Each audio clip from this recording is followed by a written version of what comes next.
कहानी शुरू होती है एक बहुत ही सुंदर माउंटेन और रिवर को दिखाते हुए, जहाँ पर हमारा मेन कैरेक्टर लेटा हुआ था और सोचते हैं कि आज तो मौसम कुछ ज्यादा ही बेईमान है। नाइस साला, जिंदगी हो तो ऐसा खाओ पियो और मजे में सो जाओ साला, कोई भी जरूरत नहीं कल्टीवेशन करके गांड घिसने की। इस दुनिया में आने के बाद कुछ ज्यादा ही कंफर्टेबल फील हो रहा है। तभी अचानक से वहाँ पर सिस्टम आ जाती है और हाँ, ये छोटी सी लड़की हमारी सिस्टम है और बोलती है कि host I am your system, चलो जल्दी से जुड़ जाते हैं। उसके बाद सिस्टम के टास्कों को पूरा करेंगे। तो बोलो क्या बोलते हो? वो भी बोलते हैं कि अरे यार जाओ यहाँ से, और वो भी बोलती है कि हैं आखिर तुम्हें क्या हुआ, तुम मुझे रिजेक्ट क्यों कर रहे हो, तुम्हें नहीं पता क्या कि मैं तुम्हारी हेल्प कर सकती हूँ इस कल्टीवेशन की दुनिया में डोमिनेट करने के लिए। अरे यार मुझे पता है तुम सिस्टम लोगों का काम क्या होता है, एक बार जुड़ने के बाद ये करो वो करो लन फन, ये सब करने के बहाने लोगों को थकाते रहते हो। देखो मैंने अपनी पिछली जिंदगी में 24/7 काम कर करके थक चुका हूँ और अब मुझे जिंदगी से बस एक ही चीज चाहिए, मेरा मकसद बस एक ही है, आराम, समझी? इसलिए जुड़ने के बारे में तो बिल्कुल भूल ही जाओ और चलो निकलो यहाँ से। और वो भी लाइक यार एक बार जुड़ जाओ यार प्लीज, एक बार देखो, एक मौका तो दो, मैं अपनी पूरी कोशिश करूंगी। माफ करना सिस्टम, लेकिन मैं अब वो इंसान नहीं रहा जिसे मेहनत करना पसंद हो, अपन बस आराम करना चाहता है, आराम। और ये सुनने के बाद सिस्टम भी सोचती है कि होस्ट मुझे बार बार रिजेक्ट किया जा रहा है, लगता है मैं ही अपनी पूरी कोशिश नहीं कर पा रही, तो ठीक है क्यों ना मैं ही ताकतवर बन जाऊं। फिर अपने आप को पावर अप करने लगती है। फिर सीन शिफ्ट होता है जहाँ पर हमारा मेन कैरेक्टर हग रहा होता है, लिटरली हग ही रहा होता है, जहाँ पर सिस्टम आके बोलता है कि होस्ट हगना छोड़ो, मुझे एक बार देखो तो, अब मैं अपग्रेड होकर कोटिंग जेट सिस्टम बन चुकी हूँ, तो चलो अब तो जुड़ जाओ, जरा गौर से देखो, अब तो मेरी भी पावर बढ़ गई है। लेकिन वो बोलता है कि बिल्कुल भी नहीं, तुम मुझे खामखा टास्क के बहाने पहाड़ों से कूदा दोगी और मैं नहीं चाहता कि मेरे हाथ पैर टूट जाए। और मनी मन सोचता है चलो ये तो कुछ ज्यादा ही अनोइंग है, ये तो गुप्त काम को भी शांति से करने नहीं देती। फिर खाना खाने का टाइम हो जाता है जहाँ पर हमारा मेन कैरेक्टर आराम से ठूसे जा रहा था और वहाँ पर सिस्टम आके बोलती है अरे भाई एक बार जुड़ के तो देखो, अपडेट होने के बाद सच में कुछ ज्यादा ही मजेदार गिफ्ट आए हैं, मजा आ जाएगा। मजा नहीं,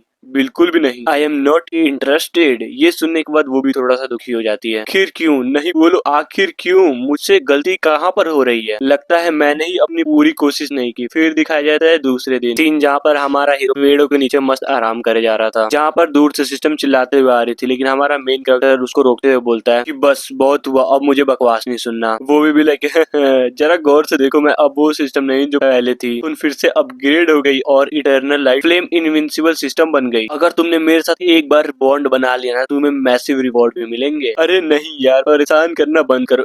एक मिनट, तुमने क्या कहा, ये कौन सा सिस्टम बन गई हो तुम? तो ये बोलती है देखो, अगर तुमने मेरे साथ बॉन्ड बना लिया ना, तो तुम ऐसा समझो कि अगर तुमने किसी से झूठ भी बोला ना, तो तुम्हें ज्यादा फायदा ही होगा और तुम इस कल्टीवेशन की दुनिया में इनविंसिबल बन जाओगे, समझे? अच्छा तो ये बात है, बिल्कुल कहानी की तरह है, लेकिन मैं कैसे मान लूं कि तुम मेरे साथ बॉन्ड बनाने के लिए कोई ट्रिक नहीं खेल रही हो? लेकिन वो भी अरे नहीं यार, मैं कसम खाती हूँ कि मैं कुछ भी झूठ नहीं बोल रही हूँ। वो भी सोचता है कि ये सिस्टम कुछ ज्यादा ही सिंसियर लग रही है, तो चलो एक बार ट्राई करके देख लेता हूँ। फिर बोलता है कि चलो जो तुम्हें करना है वो कर लो। ये सुनने के बाद सिस्टम भी फटाफट से जुड़ने के प्रोसेस को शुरू कर देती है, जहाँ पर सिस्टम की तरफ से बोला जाता है होस्ट को बधाई हो, जुड़ने का काम पूरा हुआ और रिवॉर्ड के तौर पर एम्परर ऑरा दिया जा रहा है। और हमारा हीरो मोटल रिलम से डायरेक्ट ग्रेट रिलम पर पहुंच जाता है। सिस्टम बताती है कि आपका ब्रेक थ्रू कम्प्लीट हुआ और दूसरे रिवॉर्ड के तौर पर आपको दाव फ्रूट दिया जा रहा है। मेन कैरेक्टर भी लेके हैं गजब, ये हुई ना बात, आखिर किसने सोचा था कि मेरा लेवल एकदम से इतना ज्यादा बढ़ जाएगा। फाइनली ये सिस्टम तो काफी ज्यादा लाजवाब है, और जबकि मैं हेवनली एम्परर के सेकंड रिलम पर जा ही चुका हूँ, तो अब छिपने का क्या जरूरत। उसके बाद अपने एनर्जी को रिलीज कर देता है, जो कि लिटरली काफी ज्यादा इंसेन लग रही थी। और यहाँ पर सेक्ट के सारे लोगों को ये रोशनी दिखती है और यहाँ के लोग बात कर रहे थे कि अरे बाप रे क्या टेरिफाइंग एनर्जी है। तभी एक आदमी बोलता है कि सभी लोग शांत हो जाओ, ये घटना हमारे सेक्ट के अंदर हुआ है, लगता है कोई तो है जिसने ग्रेट कैलेमिटी को फेस किया है। दूसरा भी लाइक एक काम करो, जल्दी से जाके सभी एल्डर्स को मेन हॉल में बुला के लाओ। और बोलता है कि ये पावर तो एम्परर की है, लगता है कोई अभी अभी एम्परर बना है, सच में ऐसी पावर लगभग 5 साल पहले फील हुई थी, तो जल्दी से जाके पता करो कि कौन है बीसी जो कि इस तरह का आग मूत दिया। फिर सीन शिफ्ट होता है, फिर हमें जियानजिन पवेलियन को दिखाया जाता है, जो कि सिन डायनेस्टी में थी, जहाँ पर एक आदमी बोलता है जल्दी से जाकर महारानी को बताओ कि एक एम्परर का जन्म हुआ है जिसका नाम वोंग जियांग है और वो लिंगी सेक्ट में रहता है। फिर सीन शिफ्ट होती है और हमारे मेन कैरेक्टर को दिखाया जाता है, जो कि बैठा हुआ था और सोच रहा होता है कि काश पिछली लाइफ भी मेरा इसी तरीके का होता, स्मूथ, तब आता ना असली मजा। और लिटरली मैं 26 साल का हो चुका हूँ और इन हाथों से मतलब लड़कियों का हाथ आज तक नहीं पकड़ा। धिक्कार है साला इस जिंदगी पर। सिस्टम बोलती है ओहो होस्ट को लड़की चाहिए तो क्या मैं तुम्हारी मदद कर दूं? वो भी लाइक है क्या तुम सच में मेरी इन मामलों में मदद कर सकती हो? वो भी बिल्कुल, और ये लो चुन लो, आखिर तुम्हें कौन सा माल पसंद है। लेकिन एक मिनट, यहाँ पर तो 3 है और मेंशन भी नहीं किया गया कि कितना चुनना है। लगता लगता है ये कुछ ज्यादा ही मुश्किल होने वाला है मेरे लिए। तो सिस्टम बोलती है कि बताओ कैसा लगा तुमको ये रिवॉर्ड, क्यों मजा आया ना। तो हमारा मेन कैरेक्टर है अभी तक तो मैंने फाइनल भी नहीं किया, और तुम इन लोगों को गिफ्ट क्यों बोल रहे हो, कहीं ऐसा तो नहीं ना कि चुनने के बाद ये लोग सिस्टम से फाड़ के बाहर आ जाएंगे। तभी इसको पता चलता है कि सेन डायनेस्टी की महारानी लिंगन यहाँ पर आई है, जो कि वांग से मिलना चाहती है, और वांग यानी कि मैं हूँ मैं, और पूरी तरीके से खुश कि हैं ये हुई ना असली बात, तुमने तो वाइफ को डायरेक्ट मेरे दरवाजे पे ही डिलीवर कर दिया, अब होगा ना अनबॉक्सिंग। वो भी लगी ऐसे छोटे मोटे माल को तो बीवी बनाना मैं यूं कर देती हूँ यूं, after all I am a system. फिर हमें मेन हॉल का सीन दिखाया जाता है, जहाँ पर कोई तो बोलता है सेन डायनेस्टी की महारानी जो कि 6 नेशन पर कब्जा कर चुकी है, वो एक इंसान को ढूंढने आई, असंभव, आखिरकार इस दुनिया में चल क्या रहा है। तभी एक फीमेल एल्डर बोलती है कि क्या सच में यहाँ पर ग्रेट एल्डर वांग रहता है, तो फिर मैंने आज तक उनको देखा क्यों नहीं। मैंने भी तो नहीं देखा, इनफैक्ट मैंने ये नाम तो कभी सुना भी नहीं। तभी एक आदमी यानी कि एक एल्डर बोलता है, तो बुढ़ो मुझे एक बात बताओ, जब से सेक्ट बने तब से कोई एल्डर है जिसका नाम वांग हो, वो भी हो ही नहीं सकता, क्योंकि सेक्ट का पूरा डिटेल मेरे दिमाग में है, और जहाँ तक मैं जानता हूँ ऐसा कोई सीनियर है ही नहीं। लेकिन हाँ एक है जो कि इस सेक्ट का डिसाइपल है, जिसे सुनकर एक एल्डर बोलता है अरे हाँ हाँ अब याद आया, इस नाम का एक डिसाइबल तो है। तभी एक बुढ़ो जोश में आके बोलता है तुमने बिल्कुल सही बोला, इस नाम का एक डिसाइबल तो है यहाँ पर। मेन बात यह है कि वो हमारा एंसेस्टर मास्टर है, जो कि अपनी आइडेंटिटी को छिपा कर हमारे सेक्ट को प्रोटेक्ट कर रहा था। और ये सुनकर सारे के सारे बंदे जोश में आ जाते हैं, और लीडर बोलता है कि तुम जाओ जाके महारानी का ध्यान रखो और बाकी लोग मेरे साथ चलो। उसके बाद जाने के बाद हमारे मेन कैरेक्टर को फुल इज्जत देते हैं, जहाँ पर वांग भी सिस्टम से पूछते हैं क्या ये भी एक रिवॉर्ड का हिस्सा है। वो भी लाइक बिल्कुल भी नहीं, ये तो खुद ही हो रहा है। लेकिन वो भी मन ही मन सोचता है कि चलो ठीक है, मैं भी फ्लो में बह ही जाता हूँ, और बोलता है कि अरे यार इतना भी ज्यादा फॉर्मल होने की जरूरत नहीं है, तो चलो सारे खड़े हो जाओ। फिर ये सेक्ट मास्टर बोलता है कि एंसेस्टर सेन डायनेस्टी की महारानी आपसे मिलना चाहती है, तो क्या मैं जान सकता हूँ कि वो यहाँ पर क्यों आई है। वो यहाँ पर शादी के लिए आई होगी। जिसे सुनकर फीमेल एल्डर की क्या क्या ये कैसे हो सकता है शादी, ये न्यूज तो कुछ ज्यादा ही शॉकिंग है। तो अभी बुढ़ो एल्डर बोलता है कि एक महारानी जो कि शादी के प्रपोजल के लिए दरवाजे पर आ गई, कुछ तो बात है, इसलिए महारानी को और भी वेट कराना अच्छी बात नहीं है, समझे। फिर हमें महारानी लिंगलैंग को दिखाया जाता है, जो कि हॉल में बैठी थी और बोलती है कि कहीं एल्डर वांग हमसे मिलना रिफ्यूज तो नहीं कर देगा ना। तभी एक बंदा बोलता है कि अरे आप चिंता मत कीजिए, एल्डर वांग अभी आ ही रहे होंगे। तभी इतना बोलते ही हमारे मेन कैरेक्टर की एंट्री हो जाती है, और उसके पीछे लीडर और एल्डर्स आ रहे होते हैं, जिसे देखकर लिंगलैंग सोचती है ये ऑरा और पहनावा देखकर ऐसा लग तो नहीं रहा कि ये वही लेजेंडरी एम्परर है जिसके बारे में एल्डर्स ने बताया था। और इसको इस तरीके से सस्पिशियस देखा हुआ हमारा हीरो सोचता है अरे यार ये मैंने क्या कर दिया, मैंने तो अपने कपड़े को भी चेंज नहीं किया, सीधा मैं यहाँ पर मुंह उठा के आ गया। सिस्टम तेरा माइक है, ये क्या कर दिया, चलो जल्दी से मेरा कपड़ा चेंज कर दो ताकि मैं अपना रोला जमा सकूं। रोला तभी सिस्टम बोलती है तो ठीक है, ये लो लेजेंडरी ग्रेड का ड्रैगन एम्पेरियर आर्मर, और हाँ इसका ऑरा भी एक्टिवेट कर दिया गया है। और तुम लोग देख ही सकते हो कि हमारा वांग कितना ज्यादा बैडिस लग रहा था। और ये देखकर एक फीमेल एल्डर बोलती है कि ओहो ये हुई ना बात, ये है एक असली ट्रू एम्परर। और बुढ़ा भी लाइक ओह माय गॉड, मुझे सच में नहीं लगा था कि एक ट्रू एम्परर लेवल का बंदा हमारे सेक्ट के अंदर होगा, अब तो पाठा कटेगा पाठा। लिंगलैंग सोचती है हाँ अब फील हुआ ना असली ट्रू एम्परर का ऑरा, इसका मतलब यही लड़का वांग होना चाहिए, और इसका कल्टीवेशन तो मुझसे भी ज्यादा है। और आगे बढ़ के ग्रीड करते हुए बोलती है कि एम्परर मास्टर आपका स्वागत है, और मेरा नाम लिंगलैंग है, और मैं आपसे हेल्प मांगने आई हूँ ताकि आप हमारे साथ आ जाए और हमारी सेन डायनेस्टी को बचा सके। और ये देखकर हमारा हीरो सोचता है कि क्या ये सच में वही महारानी है जिसने 6 डायनेशन को कॉन्कर कर लिया था। और बोलता है कि आप प्लीज उठ जाइए, और इतना ज्यादा पोलाइट होने की कोई जरूरत नहीं है, देखो मैं बहुत सालों से सेकुलेशन में था तो मुझे नहीं पता कि बाहर क्या चल रहा है। वो बोलते है कि देखो अगर आपने हमारी सेन डायनेस्टी को बचा लिया ना तो मैं बदले में कुछ भी करूंगी। जिसे सुनने के बाद सेक्रेटरी सोचता है कि बाप रे ये तो कुछ ज्यादा ही बड़ा सेक्रीफाइस है। वो भी वेल मैं क्या ही बोलूं, मुझे कुछ समझ नहीं आ रहा। तभी वो बोलती है अगर आपको बुरा ना लगे तो मैं अपने आप को भी पेश करने के लिए तैयार हूँ। जिसे सुनने के बाद सारे के सारे लोगों की तो होश उड़ जाती है कि क्या वो अपने आप को भी ऑफर करने के लिए तैयार है। इम्पॉसिबल। लीडर बोलता है कि ऐसा ऑफर इस कल्टीवेशन की दुनिया में कुछ ज्यादा ही रेयर देखने को मिलता है। और इस ऑफर को सुनने के बाद वांग भी मन ही मन सोचता है कि न ये ऑफर सच में कुछ ज्यादा ही अच्छा है, लेकिन इसके बाद जो होने वाले कॉन्सिक्वेंसेस है वो तो मुझे भुगतना पड़ेगा ना। तभी वहाँ पर अचानक से सिस्टम प्रकट होती है और बोलती है कि होस्ट ये लड़की तो कुछ ज्यादा ही अच्छी है, क्योंकि इसके पास तो इमोर्टल फ्यूनिक्स फिजिक है और ये लो देखो, अगर कोई कल्टीवेशन इसके साथ ड्यूअल कल्टीवेशन कर रहा है तो समझो उसका तो कुछ ज्यादा ही फायदा होने वाला है और वो cultivator immediately advance entire level पे पहुंच जाएगा, समझे। जिसे सुनने के बाद वो भी महारानी को देखते हुए बोलते हैं कि बड़ी मुसीबत के साथ बड़ा इनाम भी होता है। वो बोलते हैं कि अगर आपको मेरे बातों पर विश्वास नहीं है तो मैं कसम खाती हूँ कि मैं अपने बात से कभी भी पीछे नहीं आऊंगी। तो इसलिए कि ये लड़का कुछ ज्यादा ही टैलेंटेड है, इसलिए मुझे ये सेक्रीफाइस तो देना ही पड़ेगा। और वो भी लाइक तो ठीक है, मैं आपकी हेल्प करने के लिए तैयार हूँ। और सोचता है कि गजब, एक छोटी सी हेल्प के बदले मुझे वाईफाई फ्री में मिल रही है। नाइस, ये हुआ ना फायदे का सौदा। भी हमारे हीरो को ग्रीट करते हुए बोलती है आपके बहुत बहुत शुक्रिया। तभी लीडर बोलते हैं कि आप यहाँ से चले जाओगे तो हमारे सेक्टर का क्या होगा, ये तो बिल्कुल भी आपके बिना सरवाइव नहीं कर पाएगा। जरा सोचिए कि अगर आपकी गैर मौजूदगी में कोई अटैक कर दे तो। तभी सिस्टम बोलती है कि सिस्टम ने डिटेक्ट किया है कि सेक्ट मास्टर कुछ ज्यादा ही परेशान है सेक्ट को लेकर, इसलिए आपको एक इंपीरियल ग्रेड का फॉर्मेशन दिया जाता है जिसका नाम 9 हेवन स्पीड फॉर्मेशन अरे है। वो भी सोचता है कि ये हुई ना सिस्टम का फायदा। नाइस। इसके बाद वो अपने हाथों में फॉर्मेशन को बनाने लगता है, जिसको देखने के बाद लीडर भी ये तो 9 हेवन स्पिरिट फॉर्मेशन है, चिंता मत करो, मैं इस सेक्ट को कुछ भी नहीं होने दूंगा। इसके बाद उस फॉर्मेशन को लगा देता है जो कि पूरे के पूरे सेक्ट को जाकर घेर लेती है और लिटरली इस फॉर्मेशन का पावर इतना ज्यादा था कि दूर से भी दिखाई दे रहा था और सारे के सारे लोग बिल्कुल हिल जाते हैं कि अरे बीसी, ये तो इंपेरियर ग्रेड का स्पिरिट फॉर्मेशन है, अब आएगा ना असली मजा बीड़ू, अब हमारा सेक्ट भी सच में राइज करेगा। सच में एंसेस्टर मास्टर की एबिलिटी तो इमेजिनेशन से भी परे है। लिंगलैंग भी फॉर्मेशन के पावर को देखकर सोचती है कि बाप रे, ये तो कुछ ज्यादा ही पावरफुल फॉर्मेशन है, इनफैक्ट हमारा फॉर्मेशन तो इसके सामने कचड़े के बराबर है। स्वॉर्ड स्पिरिट सेक्ट का फाउंडेशन तो सच में लाजवाब है। तभी ये फीमेल एल्डर भी हमारे मेन कैरेक्टर के सामने घुटने टेकते हुए बोलती है कि आप मुझे भी अलाउ करें ताकि मैं आपको सर्व कर सकूं। और वो भी सोचते है कि हैं आप तो ये रोमांस नहीं, ये एक बैटल फील्ड लग रहा है। अरे यार, ये सिचुएशन तो सच में कुछ ज्यादा डिफिकल्ट होता जा रहा है। सिस्टम भी लाइक अरे मुबारक हो मास्टर को, इसके अंदर भी एक स्पेशल स्पिरिट बॉडी है जो कि लगभग 10,000 वर्षों में एक बार दिखाई देती है, इसलिए पटाओ और पेल दो, फिर फायदा ही फायदा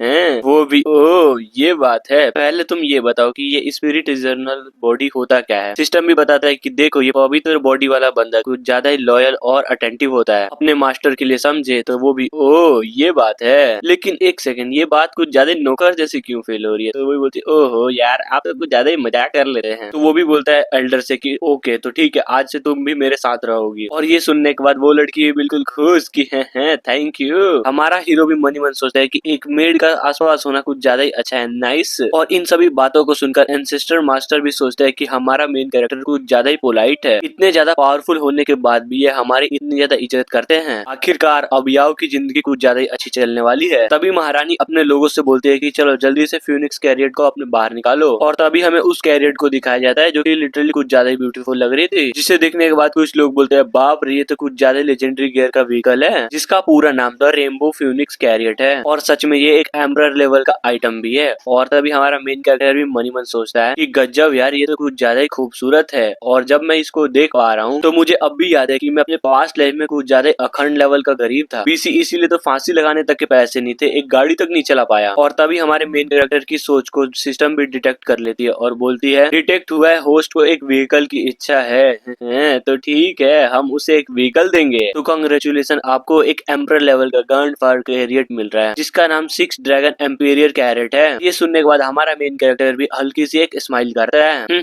लगता है ये सिचुएशन कुछ ज्यादा ही इम्पोर्टेंट है, तो क्यों ना तुम मेरे कैरियर में चलो, जिससे हम बहुत ज्यादा जल्दी पहुंच जाएंगे। तभी याओ बोलती है कि जरूर, क्यों नहीं, आप बोल रहे हो तो हम आपके साथ जरूर जाएंगे। और मनी मन सोचती है कि लेकिन ये फ्यूनिक्स कैरियर कुछ ज्यादा ही रेयर नहीं है इस दुनिया में। और एंसेस्टर मास्टर बोल रहे हैं कि मेरे साथ मेरी कैरियर में चलो, जरा मैं भी तो देखूं उनके पास किस तरह का खजाना है। तभी हमारा हीरो भी अपने व्हीकल को समन करता है कि आ जाओ बीसी। और तुम लोग देख ही सकते हो कि ये 6 ड्रैगन इंपेरियर कैरियट कितना ज्यादा धांसू लग रहा है। और इस व्हीकल का ड्राइवर जमीन पर उतरकर हमारे मेन कैरेक्टर को ग्रीट करता है। और ये देखकर सारे के सारे लोग गोटे मुंह में आ जाते हैं और सोचते हैं कि बाप रे, ये तो एक लेजेंडरी ग्रेड का कैरियट है। और हमारा मेन कैरेक्टर भी लेके है महारानी पहले आप, वो भी अरे आपका शुक्रिया। और वो तीनों भी बैठ जाते हैं और निकलने के लिए तैयार। कि चलो बीसी ग्रेट सैंड डायनेस्टी, और ड्राइवर भी लाइक जैसा आप बोले मास्टर, और वो वहाँ से उड़ जाते हैं। फिर सीन शिफ्ट होता है और ग्रेट सैंड डायनेस्टी के बैरियर को दिखाया जाता है, जहाँ पर उस अरे को होल्ड करने के लिए लोग कुछ ज्यादा ही स्ट्रगल कर रहे थे। तभी लड़का बोलता है कि अरे अरे ग्रेट एडवाइजर, मेरी कुछ ज्यादा ही फट रही है, मुझे नहीं लगता कि मैं और भी होल्ड कर पाऊंगा। फिर वो बोलती है कि सब लोग शांत हो जाओ और अपने माइंड को भी थोड़ा शांत कर लो, समझे। महारानी पहले ही हेल्प मांगने के लिए जा चुकी है और वो किसी भी वक्त आती ही होगी, और तुम लोग देख ही सकते हो डायनेस्टी के लोग किस तरीके से स्ट्रगल करते हुए इधर उधर भागे जा रहे थे और बोल रहे होते कि महारानी महारानी प्लीज प्लीज हमें बचा लीजिए। और हमें फॉर्मेशन के बाहर का सीन दिखाया जाता है, यहाँ पर कोई तो फॉर्मेशन तोड़ने का ट्राई कर रहा था। वहीं पर लाल बालों वाला बंदा बोलता है, छे ये तो बस दिखने में कमजोर है, मुझे तो नहीं लगता कि हम इसको तोड़ पाएंगे। और हमें इन दोनों के बारे में बताया जाता है कि ये जियानु के 4 जनरल में से एक हैं, जिनका नाम ताई और लाल बालों वालों का नाम जिंतू है। ताई बोलता है कि ये कमीनी रानी कहीं की, मुझे सच में नहीं लगा था कि हमें रोकने के लिए इसके पास ये तरीका भी होगा। लाल बालों वाला बोलता है कि हैं आखिर तुम्हारा मतलब क्या है? अरे तुम ही देख लो, ये फॉर्मेशन बस यहीं पर है, जबकि इस फॉर्मेशन को बॉर्डर में भी होना चाहिए था। उस कमीनी ने सारे के सारे फॉर्मेशन को यहीं पर लगा दिया, समझा। अब जबकि तुम रुक ही चुके हो तो क्यों ना मैं भी ट्राई कर लूं। जिसके बाद वो अपने वेपन को बाहर निकाल लेता है, जिससे सच में कुछ ज्यादा ही डेंस ऑरा महसूस हो रहा था, जिसे देखकर लड़की भी सोचती है महारानी मुझे माफ कर देना, मुझे नहीं लगता कि मैं और भी इन्हें रोक पाऊंगी। तभी ताई अपने वेपन से हमला करने के लिए तैयार था और फाइनली कर देता है। और तुम लोग भी देख ही सकते हो कि वो अटैक बिल्कुल ड्रैगन का फॉर्म ले लेता है। लेकिन तभी आसमान से एक अटैक आता है जो कि डायरेक्ट जाके उस ड्रैगन से लगता है, और वो अटैक इतना ज्यादा पावरफुल था कि उस अटैक के लगते ही वो ड्रैगन 2 टुकड़ों में कट जाता है, जिसे देखने के बाद वो दोनों भी एक पल के लिए हिल जाते हैं। और लाल बालों वाला बोलता है आखिर इतना पावरफुल अटैक था किसका। और जैसे ही वो ऊपर देखते हैं जहाँ पर हमारा मेन कैरेक्टर होता है फुल एटीट्यूड में, और वो बस नीचे की तरफ देखे जा रहा था, लाल वाला बंदा बोलता है कि तोर माइके आखिर तेरी हिम्मत कैसे हुई हमारे मामलों में टांग अड़ाने की। लेकिन तभी ताई उस ड्रैगन कैरियर को देख लेता है कि बीसी ये जरूर कोई बड़ा आदमी होगा, और ग्रीट करते हुए बोलता है प्लीज आप अपना नाम बता सकते हैं। तो महारानी बोलती है कि ये एम्परर वांग है स्पिरिट स्वॉर्ड सेक्ट से। और ये सुनने के बाद लाल बालों वाला बंदा भी कि क्या, कहाँ से, मैंने तो एस सेक्ट का नाम कभी नहीं सुना, लगता है कोई 3rd ग्रेड का सेक्ट होगा। और इतना सुनते ही या उसके ऊपर भड़क जाती है कि तेरी माँ का साकी नाका। ये सुन के लाल बालों वाला भी उस पर भड़क जाता है और बोलता है एक नार्सेंट सोल लेवल का लड़का, तुम्हारी औकात भी है एम्परर रिलम के बंदे से बात करने की। तभी सिस्टम बोलती है अरे होस्ट, उसने तो कुछ ज्यादा ही बेइज्जती कर दी, इसलिए येलो सेंट लेवल का मास्टर आर्ट और हेवन एंड अर्थ स्टार्ट की तकनीक। और ये सुनने के बाद वांग भी एक हल्की सी स्माइल करता है और बोलता है मेरी 2 शर्तें हैं, पहला तुम मर जाओ और दूसरा मैं तुम्हें मार दूंगा। तो बोलो ये प्लान कैसा लगा? तो ये सुन के लाल बालों वाला बंदा गुस्से में बोलता है कि तेरी माँ का, तुम्हारी औकात भी है, बस हाथ लगा के देख। जिसे रोकते हुए ताई भी बोलता है 1 मिनट रुक, जरा शांत हो जा। तो बोलता है कि देख भाई, मुझे नहीं पता तू है कौन, बस हम अपने ऑर्डर को फॉलो कर रहे थे, तो इसलिए महारानी को हमारे साथ जाना ही होगा। प्लीज हमारे मामलों में इंटरफेयर मत कीजिए, वो भी अच्छा अगर कर दिया तो। और अपनी एनर्जी को हल्के से रिलीज करता है। तभी सिस्टम बोलती है ओहो, होस्ट का किलिंग इंटेंट तो कुछ ज्यादा ही सच में धांसू है, नाइस। तो तभी ताई भी बोलता है कि ठीक है, आगे जो भी होगा उसके जिम्मेदार सिर्फ तुम हो। सिस्टम ने हमारे मेन कैरेक्टर को एक रिवॉर्ड दिया था, जिसको देखकर वो भी बोलते हैं आखिर ये heaven and earth star technique है क्या चीज? तो वो भी बोलते हैं कि देखो, अगर तुम्हारे दुश्मन की ताकत तुम्हारी जितनी हुई ना, तो ये तकनीक उस अटैक को एब्जॉर्ब कर लेगी और उसी के अटैक को उसके दुगने पावर के साथ रिफ्लेक्ट कर देगी, समझे। जिसे सुनने के बाद हमारा मेन कैरेक्टर भी एक हल्की सी स्माइल करता है कि नाइस, ये हुई ना बात, अब देखना मेरा आतंक है। और वो उन लोगों से बोलता है कि तुम्हारी माँ का, तुम्हारे तो इतना औकात भी नहीं जो मैं तुम्हारे ऊपर अपना अटैक करूं। तो क्यों ना ऐसा करते हैं कि मैं चुपचाप यहाँ पे खड़ा रहूंगा, बदले में तुम 3 अटैक कोई सा भी मेरे ऊपर अटैक कर सकते हो, और अगर उस अटैक से मेरे को थोड़ी सी भी खरोच पहुंची ना, तो समझो कि महारानी तुम्हारी हुई। उसके बाद महारानी के साथ तुम जो भी करना चाहो वो कर सकते हो। तो बोलो कैसा लगा प्लान? और ये बात सुनकर ये दोनों लोग भी थोड़ा सा हिल जाते हैं। तभी महारानी डरते हुए बोलती है वांग, ये आप क्या बोल रहे हैं? याओ भी बोलती है कि एंसेस्टर वांग, आग मुतना सही है लेकिन इतना भी नहीं, क्योंकि सामने वाला बंदा कुछ ज्यादा ही पावरफुल लग रहा है। तभी वांग भी उन दोनों को रोकते हुए बोलता है कि अरे यार, टेंशन लेने की कोई जरूरत नहीं है, क्योंकि वो दोनों चोमू नल्ले हैं नल्ले। और वांग की ये बात सुनकर ये लाल बालों वाला बंदा कुछ ज्यादा ही एटीट्यूड में आ जाता है। तो ठीक है, अगर तुम्हें सच में लगता है कि तुम हमारे 3 अटैक को डॉज कर लोगे तो हम हार मान लेंगे और हम लोग यहाँ से चुपचाप चले जाएंगे। और हमारा मेन कैरेक्टर भी लाइक अरे बाबू बस 5 मिनट, तो चलो अब आ भी जाओ। और लाल बालों वाला बंदा अपना पहला अटैक कर भी देता है, जो कि एनर्जी से बना हुआ वाटरी पंच था, जो कि सच में कुछ ज्यादा ही पावरफुल था। लेकिन क्या करे, सिस्टम ने तो कह ही दिया था कि साला गायब हो जाएगा। तो जी हाँ, वो अटैक पूरी तरीके से गायब हो जाता है और ये देखकर ये बंदा पूरी तरीके से हिल जाता है कि इम्पॉसिबल, ये कैसे हो सकता है। मैंने उस हमले के अंदर अपने 90% पावर इंजेक्ट किया था और वो सच में हवा में ही गायब हो गया। लेकिन हाँ, ये बंदा जो भी हो, इसमें सच में स्किल तो है। और फिर से वो एक और अटैक को करने के लिए पोज लेता है और वो ड्रैगन फिश के थंडर फॉर्म का यूज करता है और उस अटैक को लेकर हमारे मेन कैरेक्टर की तरफ बढ़ने लगता है और बोलता है कि तेरी माँ का, अब इस अटैक से बच के दिखा। और वो हमला डायरेक्ट जाके वांग से टकराता है, लेकिन उससे कुछ भी नहीं बिगड़ता क्योंकि उसके हमले को एक बैरियर ने रोक लिया था। और वांग भी लगे हैं क्या यही है तुम्हारा एम्परर ग्रेड का पावर, तो सुन जाके काले बालू से गांड फुकवा, तब कुछ बात बनेगी, समझे। फिर क्या, ये सुनने के बाद उसकी पूरी तरीके से सटक जाती है। बस अब बहुत हो गया, अब तुम नहीं बचोगे। और लाल बालू का गुस्सा देखकर ताई भी बोलता है अरे यार ये अच्छा नहीं हुआ, और चिल्लाते हुए बोलता है अब बे साले उसका यूज मत करना। लेकिन क्या, वो तो अटैक को कर देता है और तुम देख ही सकते हो कितना बड़ा बुद्धा का फिगर उसके पीछे आ गया है। और इस अटैक का नाम heavenly king reincarnation dragon Buddha palm technique होता है। और ये देखकर अपना वांग कौन सा चुप बैठा, और वो भी हेवन और अर्थ स्टार टेक्निक को यूज करता है। तभी वो बुद्धा फिगर हमारे मेन कैरेक्टर के ऊपर अटैक कर देता है और ये अटैक इतना ज्यादा पावरफुल था कि इसका इम्पैक्ट दूर दूर तक जा रहा था। लेकिन क्या, हमारे मेन कैरेक्टर को इस अटैक से घंटा भी फर्क नहीं पड़ता, जिसे देखकर याओ बोलती है कि बाप रे, एंसेस्टर मास्टर तो कुछ ज्यादा ही पावरफुल निकले। और ये देखकर महारानी भी मनी मन सोच जा रही थी कि अगर ये अटैक मेरे ऊपर हुआ होता ना तो मेरा खेल खत्म हो गया होता। लेकिन ये एम्परर सच में कुछ तो बात है इसमें, इसने तो उस धर्मा बॉडी से पावरफुल अटैक किया। क्या ऐसा हो सकता है कि इसकी पावर एम्परर रिलम से भी ऊपर की हो। फिर क्या, उसके अटैक से धर्मा बॉडी भी डिसअपियर हो जाती है और इस लाल बाले वाले को भी बहुत ज्यादा इम्पैक्ट पड़ता है और वो पीछे उड़ जाता है। तभी ताई आकर उसको पकड़ लेता है। तभी लाल बालों वाला बंदा बोलता है कि धत तेरी की, इम्पॉसिबल, ये कैसे हो सकता है। मुझे लगता है कि जरूर वो कुछ गंदा चाल चल रहा है, मुझे फिर से 3 अटैक करने का मौका चाहिए। तभी ताई बोलता है कि अरे यार, तुझे दिखाई नहीं दे रहा क्या कि तुझे कितनी चोट लगी पड़ी है। ओह, तो चलो, इस लाल बालों वाला बंदे का खेल तो खत्म हुआ, तो क्या तुम भी ट्राई करना चाहोगे। जिसे सुनने के बाद ताई भी बोलता है कि अरे नहीं यार, बस थैंक यू दया दिखाने के लिए, हम अपना वादा जरूर पूरा करेंगे। और क्या, वो वहाँ से निकल जाते हैं। अपना मेन कैरेक्टर भी लेके इसे कहते हैं आतंक।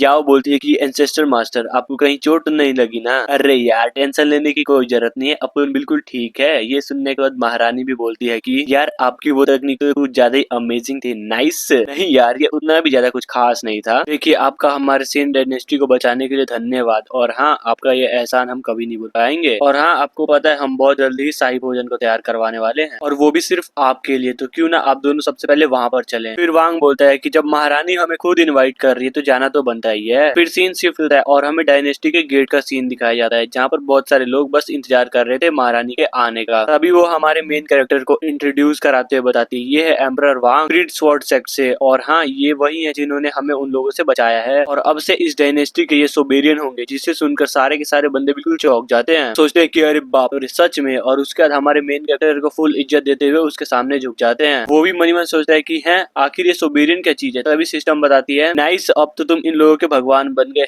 हैं, ये लो मेरिट पॉइंट्स। ये सुन के हमारे हीरो तो पारा ही बढ़ जाता है कि कमीनी कहीं की, तूने मुझसे बिना पूछे क्वेस्ट को कैसे ऐड कर दिया। हाँ, तू जल्दी बोल, अब मैं तुम्हारे साथ क्या करूँ। क्या मैं तुमसे बॉन्डिंग तोड़ दूं। और साली कमीनी कहेंगी, अब मैं इस मेरिट पॉइंट्स का क्या करूं, और भला इस कल्टीवेशन की दुनिया में इस पॉइंटों का क्या काम। जिसे सुनकर सिस्टम भी बोलती है कि अरे थोड़ा शांत हो जा, तब जाके मैं बताऊंगी ना इसका क्या यूज है। तो वोंग भी उसको छोड़ देता है। फिर ये बताती है कि देखो, मेरिट पॉइंट तुम्हें कब मिलता है, जब तुम किसी की मदद करो, चाहे छोटी हो या बड़ी, या फिर कोई ऐसा इंसान जो तुमको फेवर करता, उससे मिलती है, समझे। और इन पॉइंट से तुम बहुत कुछ कर सकते हो। जिसे सुनने के बाद हमारा मेन कैरेक्टर भी लाइक अरे बहुत कुछ, घंटा भी कुछ नहीं कर सकता, और ऊपर से ये नोटिफिकेशन मुझे बार बार परेशान किया जा रहा है। होस्ट आपको नहीं पता, लेकिन आप इस मेरिट पॉइंट से मेरिट धर्मा बॉडी भी समन कर सकते हैं, जिसकी पावर लगभग नानसन सोल रिलम पर जरूरी ही होगी। हमारा हीरो सोचता है कि ओ, तो मैं ऐसा भी कर सकता हूँ, चलो तो ठीक है। फिर मुझे पहले ये बताओ कि महारानी अपने कौन से बॉडी का यूज करती है कल्टीवेशन के लिए। जिसे सुनकर सिस्टम भी बताती है कि नहीं, उसके पास कोई धर्मा बॉडी नहीं है, बल्कि वो अपने आप में ही रेयर डुअल कल्टीवेटर है। और ये तो आपके लिए बिल्कुल अच्छा ही है ना, तो क्यों ना आप उसको पटा लो और उसके बाद पेलम पाली जिससे ये होगा कि आपके कल्टीवेशन में कुछ ज्यादा ही सुधार हो जाएगा और हमारे हीरो को कुछ अजीब सा बिहेव बिहेव करते हुए महारानी भी नोटिस कर लेती है। महारानी बोलते है कि मास्टर आपको ये कैपिटल पसंद नहीं है, तो हमारा मेन कैरेक्टर बोलते है कि किसने कहा कि मुझे पसंद नहीं आया, बल्कि ये जगह तो कुछ ज्यादा ही अच्छी है। और मन ही मन सोचता है कि बाप रे, महारानी तो कुछ ज्यादा स्ट्रेट पॉइंट निकली, वो तो एकदम खड़े खड़े ही टोक देती है। इसके बाद ये दोनों यहाँ से कैपिटल के लिए निकल जाते हैं और रास्ते में जितने भी लोग थे वो सारे के सारे झुककर हमारे मेन कैरेक्टर और महारानी का वेलकम कर रहे थे। तभी उनमें से एक आदमी बोलते है कि क्या क्या यही वो आदमी है जिसने हमारी जान उन लोगों से बचाई है? अरे देखो देखो, इनके पास तो एम्परर ऑरा भी है। तभी हमारे मेन कैरेक्टर को देखो, याओ भी सोचती है कि सच में एंसेस्टर मास्टर तो कुछ ज्यादा ही हैंडसम है, मुझे उनके साथ ही रहना है, भले ही नौकरानी की तरह क्यों ना रहना पड़े। तभी सीन शिफ्ट होता है जहाँ पर कुछ लोग आके हमारे महारानी के सामने झुक जाते हैं और बोलता है कि हम सभी लोगों की तरफ से महारानी के लिए जीत के लिए बधाई हो। अरे यार, मैंने कुछ नहीं किया, अगर आपको बधाई देना ही है तो एंसेस्टर वांग को दो, उन्होंने ही सबको भगाया है और हमारे डायनेस्टी को बचाया, तो जल्दी से जाओ एंसेस्टर के लिए बहुत ज्यादा खानों का इंतजाम करो। और एक आदमी से बोलती है कि हमारे वेलकम के लिए ग्रेट एडवाइजर क्यों नहीं आए? वो बताता है कि वो नहीं आ सकते क्योंकि उन्होंने फॉर्मेशन को बनाए रखने के लिए अपनी लाइफ फोर्स को ही लगा दिया है और अब तो उनकी हालत कुछ ज्यादा ही खराब है। और ये सुनने के बाद महारानी बिल्कुल चौंक जाती है कि क्या क्या कहा तुमने, उनकी हालत कुछ ज्यादा ही खराब है? बताओ आखिरकार वो है कहाँ पर? वो उनको हेवनली सीक्रेट पवेलियन में भेजा गया है ताकि उनका इलाज हो सके। हमारा हीरो महारानी से बोलता है कि महारानी थोड़ा ठंड रखिए, मनोरंजन से पहले क्यों ना जाके ग्रेट एल्डर से मिल लिया जाए। तो बताओ कैसा लगा आइडिया? अरे माफ कर दीजिएगा, लगता है मैंने इनके ऊपर कुछ ज्यादा ही सख्ती बरत दी। आपने बिल्कुल सही बोला, चलिए सबसे पहले वहीं पे चलते हैं, उसके बाद मजे करेंगे। फिर सीन शिफ्ट होता है और हमें पवेलियन के अंदर का सीन दिखाया जाता है जहाँ पर एडवाइजर की हालत कुछ ज्यादा ही खराब थी। तभी एक डिसेबल रोते हुए बोलते हैं कि मास्टर प्लीज आप भरोसा रखिए, आपको कुछ नहीं होगा। दूसरी बोलती है कि हाँ इसने सही बोला, आप हमें ऐसे नहीं छोड़ के जा सकती। तभी वहाँ पर महारानी आ जाती है और बोलती है कि मास्टर मुझे माफ कर दीजिएगा, लगता है मुझे आने में कुछ ज्यादा ही लेट हो गया। जिसे सुनने के बाद ये भी उठ जाती है और बोलती है कि मैंने तुम्हें कितनी बार बोला है कि पब्लिक के सामने मुझे ग्रेट एडवाइजर बोला करो, ना कि मास्टर। और उसकी हालत को देखने के बाद हमारा मेन कैरेक्टर सोचता है कि बाप रे, इसकी हालत तो कुछ ज्यादा ही खराब है और दिखने में तो एक नंबर की माल है कि मौत इस तरीके से हो रही है, तो कुछ ज्यादा ही नाइंसाफी हो गया। तभी वो हमारे मेन कैरेक्टर से बोलती है कि तुम्हारा थैंक यू लिंगलैंग और हमारी डायनेस्टी को बचाने के लिए। और वो भी अरे इसकी कोई जरूरत नहीं है। और महारानी उठती है और बोलती है कि जल्दी से जाओ और ग्रेट एल्केमिस्ट को जल्दी से बुला कर लाओ ताकि वो मास्टर को ठीक कर सके। तभी ग्रेट एडवाइजर बोलती है लेकिन इसका कोई भी फायदा नहीं है, क्योंकि जो अभी की मेरी सिचुएशन है उसको बस रिसाइकल पिल ही ठीक कर सकती है, जो कि अपर इमोर्टल रिलम में ही मिलेगा, इसलिए मेरी चिंता करना तुम लोग छोड़ दो। तभी इसकी बात सुनकर सिस्टम अपीयर हो जाती है और बोलती है कि लगता है किसी को कुछ ज्यादा ही ट्रीटमेंट की जरूरत है, ये लो पिल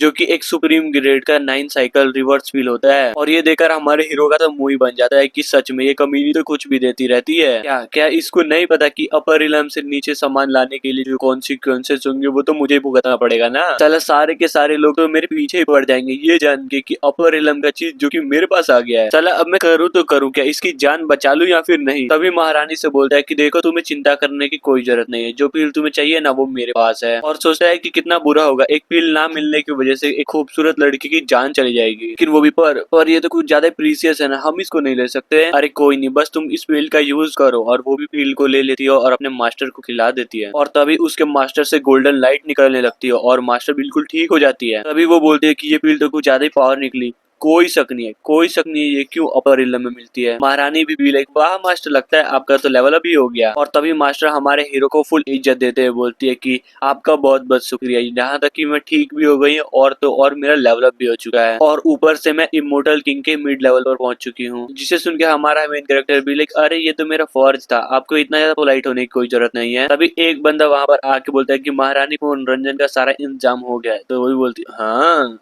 अच्छी बात है, बिल्कुल सही टाइम पे हुआ है। और मेन कैरेक्टर से बोलती है कि चलिए मास्टर वांग सारी व्यवस्था हो गई है। हमारा मेन कैरेक्टर जी बिल्कुल। उसके बाद सीन शिफ्ट होता है, दिखाया जाता है हमारे मेन कैरेक्टर को और वहीं पर सारे के सारे लोग बैठे होते और डांस को एंजॉय कर रहे थे और गाना बज रहा था जब ना हाथ से केक खिलौले बिया कई कई छना के हिलौले बिया। दूसरी तरफ हमें दो लोगों को दिखाया जाता है जो कि एक बहुत बड़ी कढ़ाई को लेकर हमारे मेन कैरेक्टर के तरफ ही बढ़े जा रहे थे, क्योंकि उसके अंदर दारू होता है। दारू नहीं, दारू तो दवा है। ये सोचता है कि इस वर्ल्ड के आने के बाद मैंने दारू को आज तक हाथ भी नहीं लगाया और देखने से ये दारू काफी ज्यादा स्ट्रॉन्ग लग रहा होता है। तभी सिस्टम भी बोलते हैं ओह माय गॉड, होस्ट तो लगता है शराब पीने वाला है। तो ये लो रिवॉर्ड है एक एम्परर लेवल की तकनीक जिसका नाम वाइन क्यूआई ड्रैगन तकनीक है। और हमें इस तकनीक के बारे में बताया जाता है कि जितना खाना है पीना है ठूस लो बीसी, इस तकनीक की वजह से तुम्हारे बॉडी पे हमेशा पॉजिटिव असर ही होगा। तभी हमारा मेन कैरेक्टर बोलता है नाइस, फायदा ही फायदा। तभी महारानी भी एक कटोरे को उठा के बोलती है पहला श्राप था मास्टर कॉन्ग के लिए, जिन्होंने हमारे मास्टर की जान बचा ली। फिर उसको पी लेती है, फिर दूसरे कप को उठा के बोलती है ये भी मास्टर वांग के लिए, जिन्होंने पूरी डायनेस्टी को बचा लिया। और ये सुनकर सारे के सारे हायर अप्स हमारे मेन कैरेक्टर को धन्यवाद करते हैं। और ये रहा तीसरा कप, क्योंकि आज से मास्टर वांग हमारे सोबेरियन होंगे। और ये सुन के सारे हायर अप्स की तो फट जाती है कि क्या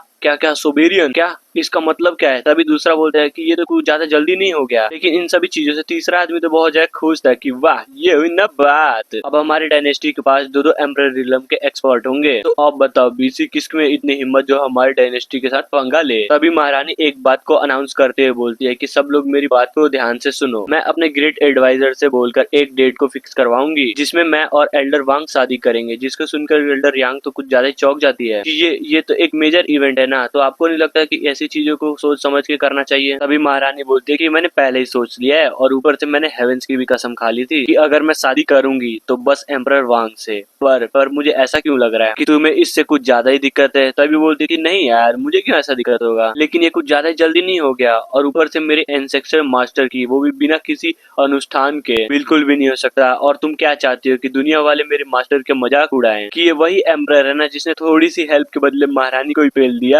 और दोनों ही एक दूसरे को ज्यादा ही गुस्से में देखे जा रहे थे। और हमारा मेन कैरेक्टर मनी मन सोचता है अरे लड़ो बीसी, अपन को क्या, अपन तो मेन कैरेक्टर है। शादी करो तो भी पेलूंगा, अगर नहीं करो तो भी याव को पेलूंगा। अगर देखे तो ओवरऑल मेरा ही फायदा है। नाइस। तभी सिस्टम बताती है ओहो डिटेक्ट हुआ है, होस्ट शादी करने वाले हैं तो ये लो। अरे चुप हो जा यार, जब देखो तब होस्ट ये लो वो लो, अरे तुम मेरी ले लो। नहीं बोलो नहीं बोलो, तुम आखिरकार ये लगा के रखा है, अभी तो साला शादी भी कंफर्म नहीं हुई। तभी बाहर से एक अनजान आदमी की आवाज आती है तो मैंने सुना है कि ग्रेट डायनेस्टी में कोई एक्सपर्ट आया है, तो सोचा मैं उनसे मिल लूं। और ये आवाज को सुनकर महारानी तो बिल्कुल डर जाती है। क्या? बिल्कुल नहीं, बिल्कुल नहीं, मुझे नहीं लगा था कि वो लोग लेफ्ट मिनिस्टर किंग वेनिया को यहाँ पर भेज देंगे। क्या ऐसा हो सकता है कि हेवन भी हमारे सिंह डायनेस्टी के खिलाफ हो? कैरेक्टर भी लाइक हैं ये लोग तो कुछ ज्यादा ही परेशान है, आखिरकार वो है कौन? मास्टर बताती है कि देखो वो जॉनवी डायनेस्टी से आया है। और तुम्हें पता है वो डायनेस्टी आज तक खड़ा क्यों है? क्योंकि उनके पास एक एम्परर, 2 मिनिस्टर और 4 जनरल हैं। और ये सारे के सारे एम्परर रिलम में एक्सपर्ट भी हैं। और ये जो आदमी आया है ना, ये उन 2 मिनिस्टरों में से एक है। ओह तो ये बात है, तो तुम लोग इतना ज्यादा डर क्यों रहे हो? ये तो सिर्फ एम्परर रिलम है ना। महारानी बोलती है देखो ये पावर के मामले में उतना ज्यादा ताकतवर तो नहीं है, लेकिन डर तो मुझे इस बात की है ये साला मास्टरमाइंड है, यानी कि स्ट्रेटेजिस्ट। समझे? ये आदमी इतना ज्यादा खतरनाक है, ये बड़े से बड़े डायनेस्टी को आसानी से खत्म कर सकता है, या फिर एक सोच से बड़े डायनेस्टी को बचा भी सकता है। और ये सारी की सारी बातों को हमारा मेन कैरेक्टर काफी गौर से सुने जा रहा था। तभी वांग भी सिस्टम से पूछता है कि बताओ आखिरकार उस मिनिस्टर की लेवल क्या है? अरे मुझे क्या पता, मुझसे पूछे जा रही है बार बार। तभी वो भी बोलते हैं कि माफ कर देना यार, वो सिस्टम की रेंज से काफी ज्यादा दूर है। तो गाइस आज की इस वीडियो को स्टार्ट करने से पहले मेरी एक छोटी सी रिक्वेस्ट है कि आप इस वीडियो को लाइक और हाइप करके थोड़ा सा सपोर्ट दें, ताकि हमारी वीडियो को थोड़ा हाइप मिल सके और व्यूज अच्छे आए। तो चलो ठीक है, उससे अब मैं मिल ही लेता हूँ, बस तुम अपना काम कर लेना। और वो भी अरे बिल्कुल, होस्ट की जय हो।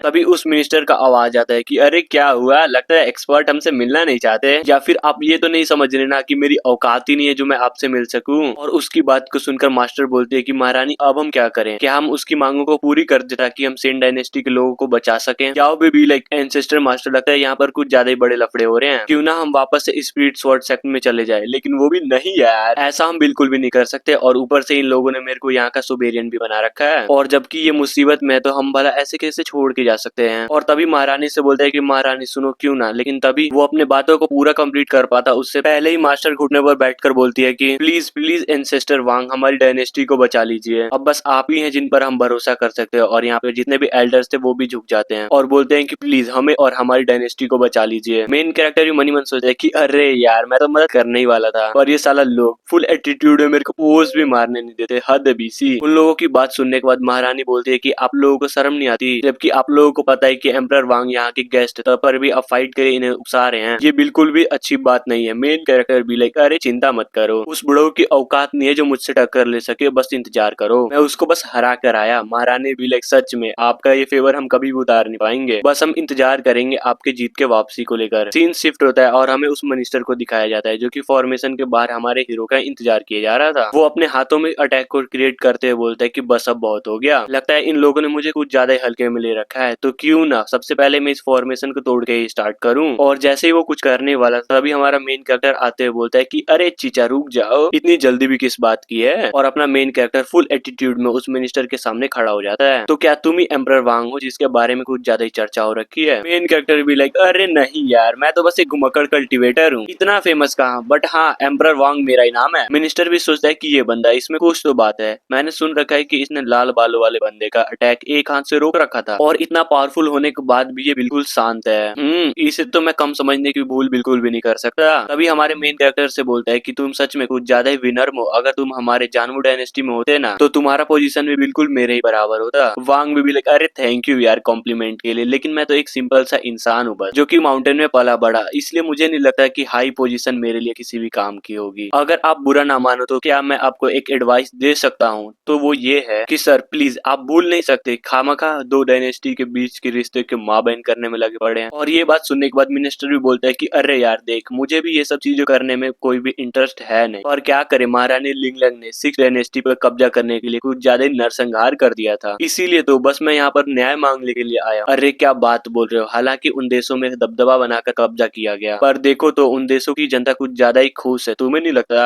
और मेन कैरेक्टर की बातों को सुनने के बाद मिनिस्टर भी बोलता है कि एम्परर वांग तो कुछ ज्यादा ही चालाक है।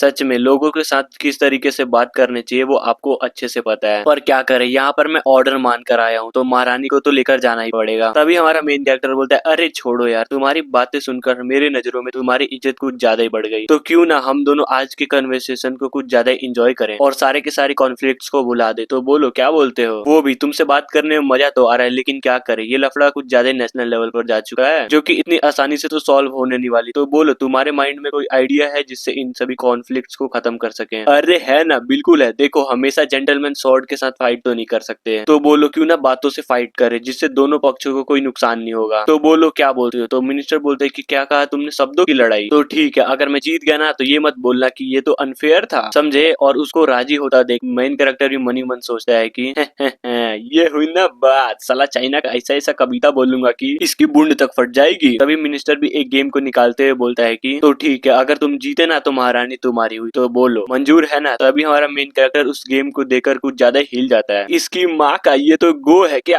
क्या हम कविताओं के साथ फाइट नहीं करने वाले थे, फिर ये गेम को क्यों निकाल लिया, और ऊपर से साला मैं इस गेम के बारे में घंटा भी कुछ नहीं जानता। तभी वहाँ पर सिस्टम प्रकट होती है और मेन कैरेक्टर से बोलती है कि लगता है होस्ट गो गेम खेलने वाले हैं, तो क्या मैं अल्फा गो सिस्टम को एक्टिवेट कर दूं। वो भी साली का मीनिंग कहीं कि तुम जो एक्टिवेट करने के बारे में सोच रही हो ना वो बिल्कुल ही अर्थ में लूडो गेम जैसे एआई होता है ना, जिसमें एआई खुद ब खुद वर्क करता है, बिल्कुल उसी के सिमिलर है, और ऊपर से एआई को भी हराया जा सकता है, वो भी बिल्कुल आराम से, समझी। जिसको सुनकर सिस्टम भी लाइक तुम ऐसा बोल तो सकते हो, लेकिन जो मैं एआई यूज करूंगी ना वो कुछ ज्यादा अपग्रेडेड वर्जन होगा। बस तुम 3 चालों में दुनिया के सबसे बड़े प्रो प्लेयर्स की भी माँ बहन कर सकते हो। जिसको सुनने के बाद हमारा मेन कैरेक्टर भी कुछ ज्यादा ही खुश हो जाता है कि क्या सच्ची में मैं दुनिया के सारे प्लेयर्स की माँ बहन कर सकता हूँ। तभी मिनिस्टर से बोलता है कि मास्टर पहले आप, जिसको सुनकर वो भी बोलता है कि क्या अब पहले मेरे को ऑफर दे रहे हो। जिसको सुनने के बाद हमारा मेन कैरेक्टर बोलता है कि आखिर किसने कहा कि मैं तुम्हें सबसे पहला चाल चलने दे रहा हूँ, एक काम कीजिए आप 2 चालों से स्टार्ट कीजिए। जिसको सुनकर ये मिनिस्टर भी बिल्कुल हक्का बक्का रह जाता है कि क्या सच्ची में तुम कहीं मजाक तो नहीं कर रहे ना, कहीं तुम मेरी बेइज्जती तो करना नहीं चाहते, क्योंकि मैंने इस खेल में आज तक हार नहीं देखी, समझे। अरे नहीं यार, बेइज्जती, वो भी मैं। अगर तुम्हें सच में लग रहा है कि मैं तुम्हारी बेइज्जती कर रहा हूँ तो तुम मेरे को कोई भी सजा दे सकते हो, वो तो बाद ही में पता चलेगा और मैं काबिल हूँ या नहीं, जो कि मैं तुम्हें 2 चाल चलने का मौका दे रहा हूँ। और वो भी बिल्कुल गुस्से में। तो ठीक है अगर मैं हार गया ना ये तो वांजू थॉट तुम्हारा, और मैं यहाँ से चला भी जाऊंगा। तभी हमें सिस्टम को दिखाया जाता है जो कि पूरे गेम को लोड कर रहा होता है, और इसमें व्हाइट का जीतने का चांस ऑलमोस्ट 100% था। और हाँ, ये गोटी हमारे मेन कैरेक्टर का होता है, और वांग भी सोचता है कि अरे यार ये तो सिस्टम तो कुछ ज्यादा ही कमाल का निकला। अब तो मुझे लगता है इस गेम को मैं आसानी से जीत जाऊंगा। नाइस। तभी कोई तो कहता है कि सच में एंसेस्टर वांग उस मिनिस्टर के साथ गो खेलने वाले हैं। लगता है सच में हम इस बार हार जाएंगे। दूसरे बोलते हैं कि क्या करे, डर तो मुझे भी लग रहा है क्योंकि उस मिनिस्टर ने 18 नेशन को पहले ही हरा चुका है। बस देखना तो ये है कि एम्परर वांग उसे हरा पाएंगे अभी या नहीं। और ये सारी की सारी बात महारानी भी सुन लेती है और उन लोगों से बोलती है कि तुम सब कमीने कहीं के शांत हो जाओ, एम्परर वांग जरूर ही जीतेंगे, समझे। याओ भी like oh my God, ancestor master तो कुछ ज्यादा ही मल्टी टैलेंटेड निकले। मास्टर भी सोचती है कि उसने पहले ही 2 चालों को दे दिया है तो अब हम आशा ही कर सकते हैं कि अब कोई गड़बड़ ना हो। तभी मिनिस्टर भी गेम को देखते हुए सोचते हैं कि बाप रे, इसका तो हर एक चाल बिल्कुल परफेक्ट है। सच में ये लड़का तो बिल्कुल मॉन्स्टर निकला और हमारा मेन कैरेक्टर है पीसी एक तरफा डोमिनेट करूंगा। नाइस। और सिस्टम में दिखाया जाता है कि ब्लैक गोटी के जीतने का चांस 39% था और वहीं व्हाइट गोटी का वो भी 100%। और इस गेम को देखकर मिनिस्टर की तो बिल्कुल फटी जा रही थी कि नहीं, ये कैसे हो सकता है। उसने तो मुझे पहले ही 2-4 एक्स्ट्रा दे दिया था ना, तो मुझे ऐसा क्यों लग रहा है कि मैं पहले ही डिसएडवांटेज में हूँ। तभी मिनिस्टर के साथ जो लोग आए हैं उनमें से एक बोलता है कि आखिर वहाँ पे चल क्या रहा है, हमें अभी तक महारानी को पकड़ने का सिग्नल क्यों नहीं मिला। दूसरा भी लाइक अरे यार थोड़ा आराम रखो, लगता है मिनिस्टर ने कुछ ज्यादा ही हैवी प्लान बना के रखा हुआ है। टेंशन मत लो, जल्दी ही सिग्नल देंगे। और अब आते हैं मिनिस्टर के तरफ जिसकी कुछ ज्यादा ही फटी पड़ी थी और वो सोचता है कि आखिर क्यों मैं हार क्यों रहा हूँ। मैं तो आखिरकार जीनियस हूँ ना। मुझे ऐसा फील हो रहा है जैसे कि वो मेरी हर एक चाल को फील कर पा रहा है और ऊपर से देखने में ऐसा लग रहा है कि उसका पूरा ध्यान गेम पर है भी नहीं। क्या ऐसा हो सकता है कि वो मेरा माइंड पढ़ पा रहा हो। तभी हमारा मेन कैरेक्टर भी like the game is over और ये रहा मेरा लास्ट मूव। और लास्ट मूव को देखकर मिनिस्टर भी बोलता है इम्पॉसिबल, आखिरकार उसने मुझे ऐसे कैसे हरा दिया। उसने तो पहले ही मुझे 2 चाल दे दी थी, तब मैं कैसे हार गया। और वहीं पर खून की उल्टी कर देता है।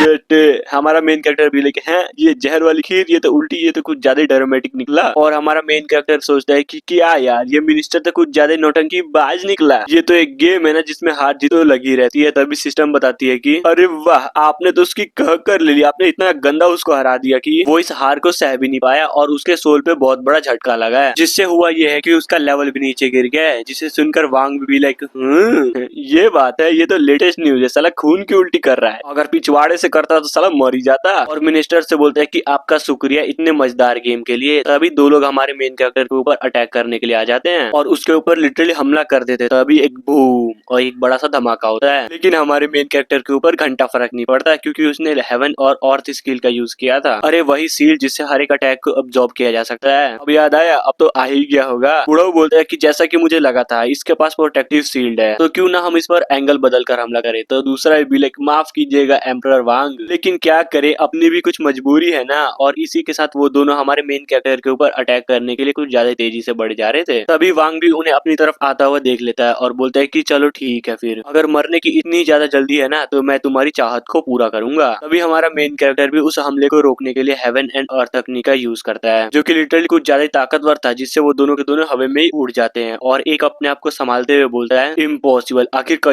कैसे कोई इतना ताकतवर कैसे हो सकता है। तभी बुढ़ाऊ भी उन दोनों को रोकते हुए बोलता है कि तुम्हारी माँ का, आखिर तुम करना क्या चाहते हो। हाँ, अभी हमारे मेन कैरेक्टर से माफी मांगते हुए बोलता है कि अरे यार माफ कर देना इन दोनों को, ये कुछ ज्यादा ही पागल हैं, बिना सोचे समझे कुछ भी कर देते हैं। और वैसे धन्यवाद मेरे साथ गेम खेलने के लिए। और जैसा कि तय हुआ था, हम हार जाएंगे तो हम यहाँ से निकल जाएंगे। और हमारा मेन कैरेक्टर भी लाइक अरे यार माफी मांगने की कोई जरूरत नहीं है, और वैसे तुमने ठीक ही किया उन लोगों को रोक दिया, क्योंकि उनका अगला अटैक उनके लिए आखिरी अटैक होता। तो गाइस आज की इस वीडियो को स्टार्ट करने से पहले मेरी एक छोटी सी रिक्वेस्ट है कि आप इस वीडियो को लाइक और हाइप करके थोड़ा सा सपोर्ट दें, ताकि हमारी वीडियो को थोड़ा हाइप मिल सके और व्यूज अच्छे आए। पीले बाले वाला दड़ियल बोलता है कि मिनिस्टर आखिरकार तुमने रोका क्यों। हाँ, बल्कि तुम्हें तो हमारा साथ देना चाहिए था ना उस लौंडे को हराने में, वो भी। अरे यार तुम लोग तो कुछ ज्यादा ही बेवकूफ हो। क्या तुम्हें दिखाई नहीं दे रहा कि उसका go skill realm of the strategist तक पहुंच चुका है। जिसे सुनकर दड़ियल भी भड़क जाता है कि क्या आखिर तुम बोलना क्या चाहते हो। वो अगर गो खेलने में इतना ही अच्छा है तो उसमें हमें क्या। मिनिस्टर भी लाइक बाप रे, तुम लोग तो अभी भी नहीं समझे। जहाँ तक कि मुझे लगता है कि वो उसका लेवल दाव लेवल तक तो होना ही चाहिए। जिसे सुनकर दड़ियल भी चौंक जाता है कि मम्मी रे, ऐसा हो सकता है कि ये बंदा सच में हेवनली दाव रिलम पर है। तभी मिनिस्टर भी बोलता है कि देखो, हमें महामहिम को अच्छे से समझाना होगा कि सेंग डायनेस्टी को उंगली करना छोड़ दे, वरना फ्यूचर में चल के परिणाम कुछ ज्यादा ही खतरनाक होगा। तभी वहाँ पर सिस्टम अपीयर होती है और वो काफी ज्यादा परेशान लग रही थी और वो बोलती है फाइनली वो बाहर आने वाला है। जिसको हमारा मेन कैरेक्टर देखे कि है अब इसे क्या हुआ, कुछ ज्यादा ही परेशान लग रही है। तभी सिस्टम भी एक क्रिस्टल को निकालते हुए बोलती है कि टे ये हुई ना बात, फाइनली मैंने इसको रिफाइन कर ही लिया। और इस क्रिस्टल को देखकर हमारा मेन कैरेक्टर भी थोड़ा सा अजीब सा मुंह बना के बोलता है, व्हाट, आखिर ये किस तरह का बवासीर है, कुछ ज्यादा खास भी नहीं लगता। सिस्टम भी लाइक गलत गलत, कुछ ज्यादा ही गलत, बल्कि ये तो कुछ ज्यादा ही खास है। देखो दुनिया में भले कितना भी टैलेंटेड बंदा हो, लेकिन वो बिना हेवनली दाव को समझे वो घंटा भी नहीं हेवनली दाव पर जा सकता है। और रही बात इस क्रिस्टल फ्रेगमेंट की, तो ये करेगा तुम्हारी हेल्प हेवनली दाव को समझने में, समझे।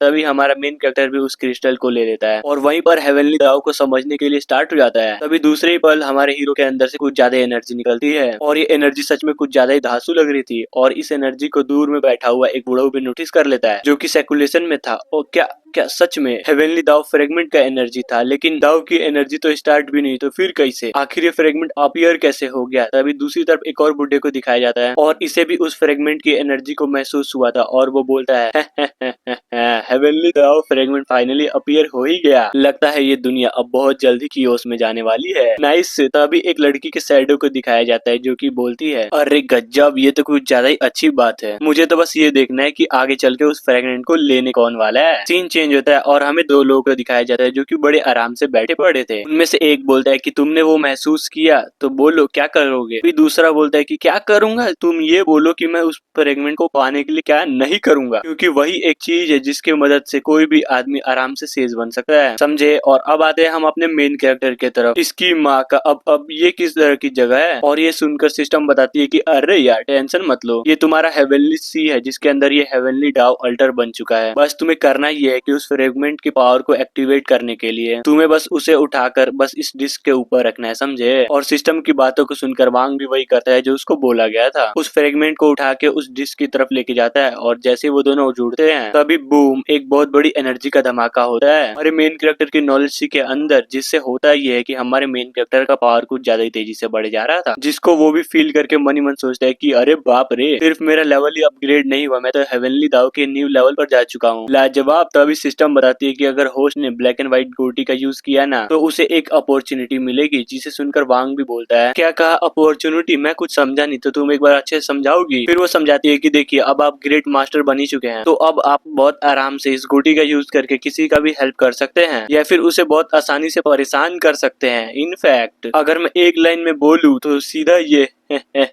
आप बिल्कुल शकुनी की तरह मास्टरमाइंड बन चुके हैं। जिसको रोकते हुए वांग भी बोलते हैं कि एक मिनट, पहले मुझे ये बताओ, इस गेम को जानने के अलावा मुझे कोई शक्तियाँ मिली है या फिर नहीं? जिसको सुनकर वो बताती है कि नहीं, बिल्कुल भी नहीं, लेकिन आपके पास तो शक्ति है ना, वो पावर जिससे सेम रिलम वाले बंदे को बिना किसी मेहनत के ही रोका जा सकता है। और वो सील, यहाँ तक की बहुत सारी चीजें, जिससे सुनकर मेन कैरेक्टर भी लाइक, क्या कहा, सेम लेवल, अजी घंटा। जहाँ तक की मैंने नोवेल में पढ़ रखा है कि एक सस्ता हीरो जिसे सिस्टम ने फुलाकर जंग में छोड़ दिया, लेकिन वो साला वहीं पर चाट गया, कोई फायदा नहीं, वो मर गया। और फिर हमारा मेन कैरेक्टर अपने लोगों के पास आता है, जहाँ पर महारानी बोलते हैं कि अरे यार गजब, आपने तो कमाल कर दिया पति देव, मैंने सच में सोचा नहीं था कि आपका गो स्किल इतना ज्यादा धांसू होगा। तभी मेन कैरेक्टर भी बोलता है कि चिंता मत करो, उस मिनिस्टर का जिस तरीके से मैंने लिया है ना गेम में, हारने के बाद तो साला उसका लेवल भी घट गया। अब तो मुझे नहीं लगता कि वो कुछ दिनों तक सेन डायनेस्टी को परेशान भी कर पाएगा। और ये सुनने के बाद सारे के सारे लोग हमारे मेन कैरेक्टर को लॉन्ग लाइफ विशेष दिए जा रहे थे। महारानी बोलती है कि चलो जल्दी करो, फिर से पार्टी को तैयार करो, क्योंकि मेरा हस्बैंड जीत जो गया है। दूसरी तरफ हमारा मेन कैरेक्टर अपना व्हाइट गोटी को निकाल लेता है और हवा में फेंक देता है, जिससे होता यह है कि डायनेस्टी का प्रोटेक्शन बैरियर पूरी तरीके से अपग्रेड हो जाता है। तभी वहाँ पर सिस्टम अपीयर होती है और वांग को रिवॉर्ड देते हुए बोलती है कि अरे मुबारक हो, अपने फॉर्मेशन को अपग्रेड कर दिया, जिसके चलते ये लो एक रिवॉर्ड, एक सीक्रेट ग्रेड की तकनीक। तभी मास्टर भी मेन कैरेक्टर को शांत देखकर मन ही मन सोचते हैं कि हैं आखिर हुआ क्या। एम्परर वांग तो फॉर्मेशन की तरफ ही देखे जा रहे हैं, लेकिन अपना मेन कैरेक्टर तो कुछ अलग ही ख्याल में था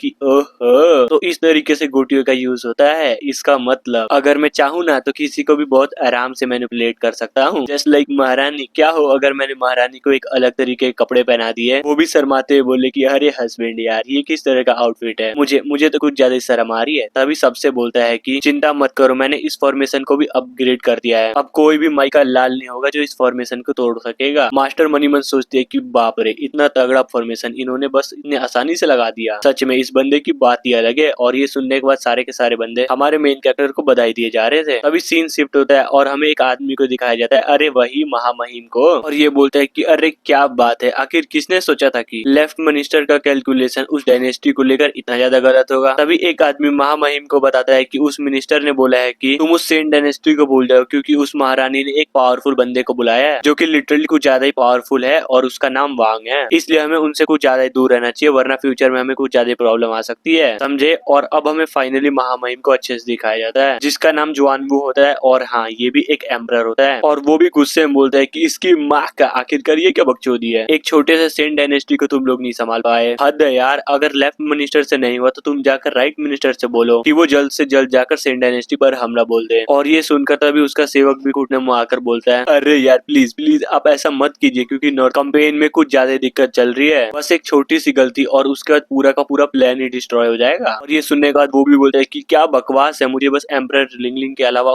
किसी और चीज से घंटा भी फर्क नहीं पड़ता, समझे। और अगर तुम लोगों से नहीं हो रहा तो बोल दो, मैं पर्सनली खुद जाऊंगा, उसके बाद जो तबाही आएगी ना वो देखने लायक होगी। तभी सीन शिफ्ट होता है और हमें सिंह डायनेस्टी को दिखाया जाता है, जहाँ पर हमारा मेन कैरेक्टर बैठा होता है और यहाँ पे सारे लोग हमारे मेन कैरेक्टर की तारीफों की पुल बाने जा रहे थे। तभी कोई तो बोलता है कि अरे वाह, एम्परर वांग ने तो उस बुढ़े की गांड फाड़ दी, नाइस। तभी दूसरा ही बोलता है कि हाँ, हमारे एम्परर वांग के सामने कोई बोल सकता है क्या है एम्परर वांग। इन सभी बातों को सुनकर हमारा मेन कैरेक्टर भी मनी मन हंसते हुए बोलता है नाइस, इसको कहते हैं इज्जत, जो मैं किसी की भी ले सकता हूँ। तभी मास्टर बोलती है, महारानी और माई लॉर्ड, फिलहाल के लिए तो मैंने सारा का सारा कैलकुलेशन कर लिया है, अगले 5 दिनों में शादी के लिए कुछ ज्यादा ही अच्छी मुहूर्त है, इसलिए मैं ये चाहती हूँ कि शादी की तैयारी अभी से ही शुरू कर दिया जाए। और ये सुनने के बाद महारानी भी थोड़ा शर्माते हुए बोलती है कि अरे यार मास्टर, आप क्या बोल रहे हैं, वो भी खुल ले। और आपने एम्परर वांग से भी नहीं पूछा वो क्या चाहते हैं, जिसे सुनकर हमारा मेन कैरेक्टर भी मनी मन सोचता है, क्या चाहता हूँ, ये तो बहुत सिंपल सी बात है, एक तरफ महारानी और दूसरी तरफ याओ, मैं तो बस लेना चाहता हूँ, इन लोगों की फर्क नहीं पड़ता है कि कौन मेरी वाइफ पहले बने। और बोलता है कि हाँ देखो, अगर शादी की बात उठी गई है तो मैं अपने स्वॉर्ड सेक्ट में दोबारा जाना चाहता हूँ, ताकि शादी की सारी तैयारी वहाँ पर भी हो सके। ये सुनकर महारानी भी अरे नहीं यार, आपको इन सब मामलों की टेंशन लेने की जरूरत नहीं है, इंपीरियल एडवाइजर है ना, वो सारे के सारे मामलों को खुद ही संभाल लेगी। तभी याओ भी मुस्कुराते हुए बोलते हैं कि ओह अच्छा, तो ये बात है, लो हमारा काम तो हो गया, फिर भी हमारे इंपीरियल मास्टर को हमारे स्वॉर्ड सेक्ट में दोबारा जाना ही होगा, ताकि बाकी के बचे हुए सारे काम को करना तो पड़ेगा ही ना, जैसे दहेज वगैरह, समझी। और उसकी बातों को सुनकर हमारा मेन कैरेक्टर भी मन मन सोचता है कि बाप रे, इसकी मुस्कुराहट से इसके बोलने का तरीका मैच क्यों नहीं कर रहा, कहीं कहीं मैंने कोई गलती तो नहीं कर दी ना। तभी महारानी भी बोलती है कि आपने ये बात तो बिल्कुल सही बोली, जैसा कि एम्परर वांग ने बोला, और सच में ये शादी दोनों पक्षों के लिए कुछ ज्यादा बड़ी इवेंट है, तो आपका जाना तो बनता ही है, लेकिन टेंशन तो मुझे इस बात की है, कहीं आपका रीति रिवाज हमारे सेन डायनेस्टी से अलग तो नहीं है ना। सच में अगर अलग हुआ ना तो हमारे सेरेमनी में कुछ ज्यादा दिक्कत हो सकती है। और ये सुनने के बाद मास्टर भी बोलती है, तो ठीक है, मैं सब कुछ समझ गई, और ये भी सही है, क्योंकि रीति रिवाज की दिक्कत में कुछ तो दिक्कतें आ सकती हैं। तभी एम्परर वांग से बोलती है कि क्या मैं आपके साथ चल सकती हूँ, ताकि फ्यूचर में होने वाली दिक्कतों को हम खत्म कर सके। तो बोलिए बोलिए, आपका क्या ख्याल है। जिसे सुनकर वो भी मनी मन सोचता है कि हाँ, बात तो सही है, वैसे ही मुझे इस दुनिया के बारे में कुछ पता नहीं है, तो शादी के बारे में क्या घंटा जानूंगा, अच्छा यही होगा कि ये सारा का सारा मामला इन्हीं पर छोड़ दिया जाए। और तभी मास्टर से बोलता है कि तो ठीक है, मैंने फैसला कर लिया है कि आप आ सकती हैं। तभी सारे के सारे लोग बोलते हैं कि माय लॉर्ड, हम आपको कुछ ज्यादा ही मिस करेंगे, काश ऐसा हो पाता कि हम लोग भी आपके साथ चल पाते। मेन कैरेक्टर, वैसे महारानी अब 5 दिनों तक वेट कर लोगी ना, क्योंकि उसके बाद हम शादी करेंगे, और हाँ फिर मैं तुम्हें अपने घर ले जाऊंगा। फिर महारानी भी बोलती है, एक्चुअली अगर मैं बोलूं कि फिलहाल के लिए मैं तैयार नहीं हूँ। क्या कहा तुमने। फिर उसके करीब जाके बोलता है, बोलो ना, क्या तुम सच में तैयार नहीं हो वो सब करने के लिए, या फिर इसलिए तैयार नहीं हो ताकि हम बच्चा पैदा कर सकें। लेकिन हाँ, एक बात का ध्यान रखना, मैं तो कुछ ज्यादा ही तैयार हूँ। और ये बात सुन के महारानी तो लिटरली कुछ ज्यादा ही शर्मा जाती है कि ये क्या बात कर रहे हैं आप। तभी मेन कैरेक्टर भी जाते हुए बोलता है कि तू चलो यार, वापस से सोल सेक्ट में जाने का वक्त हो चुका है, और बाहर जाके अपने कैरियर को समन करता है, जिसको देखकर मास्टर भी बोलते हैं कि अरे वाह, ये तो आपका कुछ ज्यादा शानदार कैरियर है, और अब तुम यहाँ पर राइटर के सस्ते नशे देखो यार, ड्रैगन को लिटरली घोड़ा बना दिया, वो भी लकड़ी का। खैर छोड़ो, अब आते हैं स्टोरी पर। और मास्टर भी मनी मन सोचे जा रही थी कि अरे बाप रे, ऐसा व्हीकल तो किसी सुप्रीम बीइंग के पास भी होना मुश्किल है, लेकिन इनके पास है। मुझे एक बात समझ नहीं आ रहा कि आखिर ये इंसान है क्या चीज। चीज। तभी पूछ लेती है कि एम्परर वांग, अगर आप बुरा ना माने तो मैं एक चीज पूछ सकती हूँ कि आप किस होली लैंड से बिलोंग करते हैं। जिसे सुनकर हमारा मेन कैरेक्टर भी सिस्टम से पूछता है कि आखिर ये होली लैंड है क्या चीज। सिस्टम भी हाँ, आपने बिल्कुल सही इंसान से पूछा है, ये हुई ना बात। देखो यहाँ पे बहुत सारे I mean 10 होली लैंड तो जरूरी होंगे, और तभी एक एक करके सारे के बारे में बताई जा रही थी, जिसको सुनकर हमारा मेन कैरेक्टर भी लाइक, इसकी माँ का बस कर दे, ये कुछ ज्यादा ही नहीं हो गया। और मन ही मन सोचता है कि क्या करूं, इनमें से किसी का नाम ले लूं, लेकिन क्या पता बाद में कोई बड़ी दिक्कत हो जाए, इससे अच्छा ये बोल देता हूँ कि मैं एक रॉ कल्टिवेटर हूँ। और फाइनली बोल ही देता है कि देखिए मैं बस एक सिंपल सा रॉ कल्टिवेटर हूँ। और रही बात होली लैंड्स की, मैं उन्हें नहीं जानता, जिसे सुनने के बाद ये भी चौंक जाती है कि क्या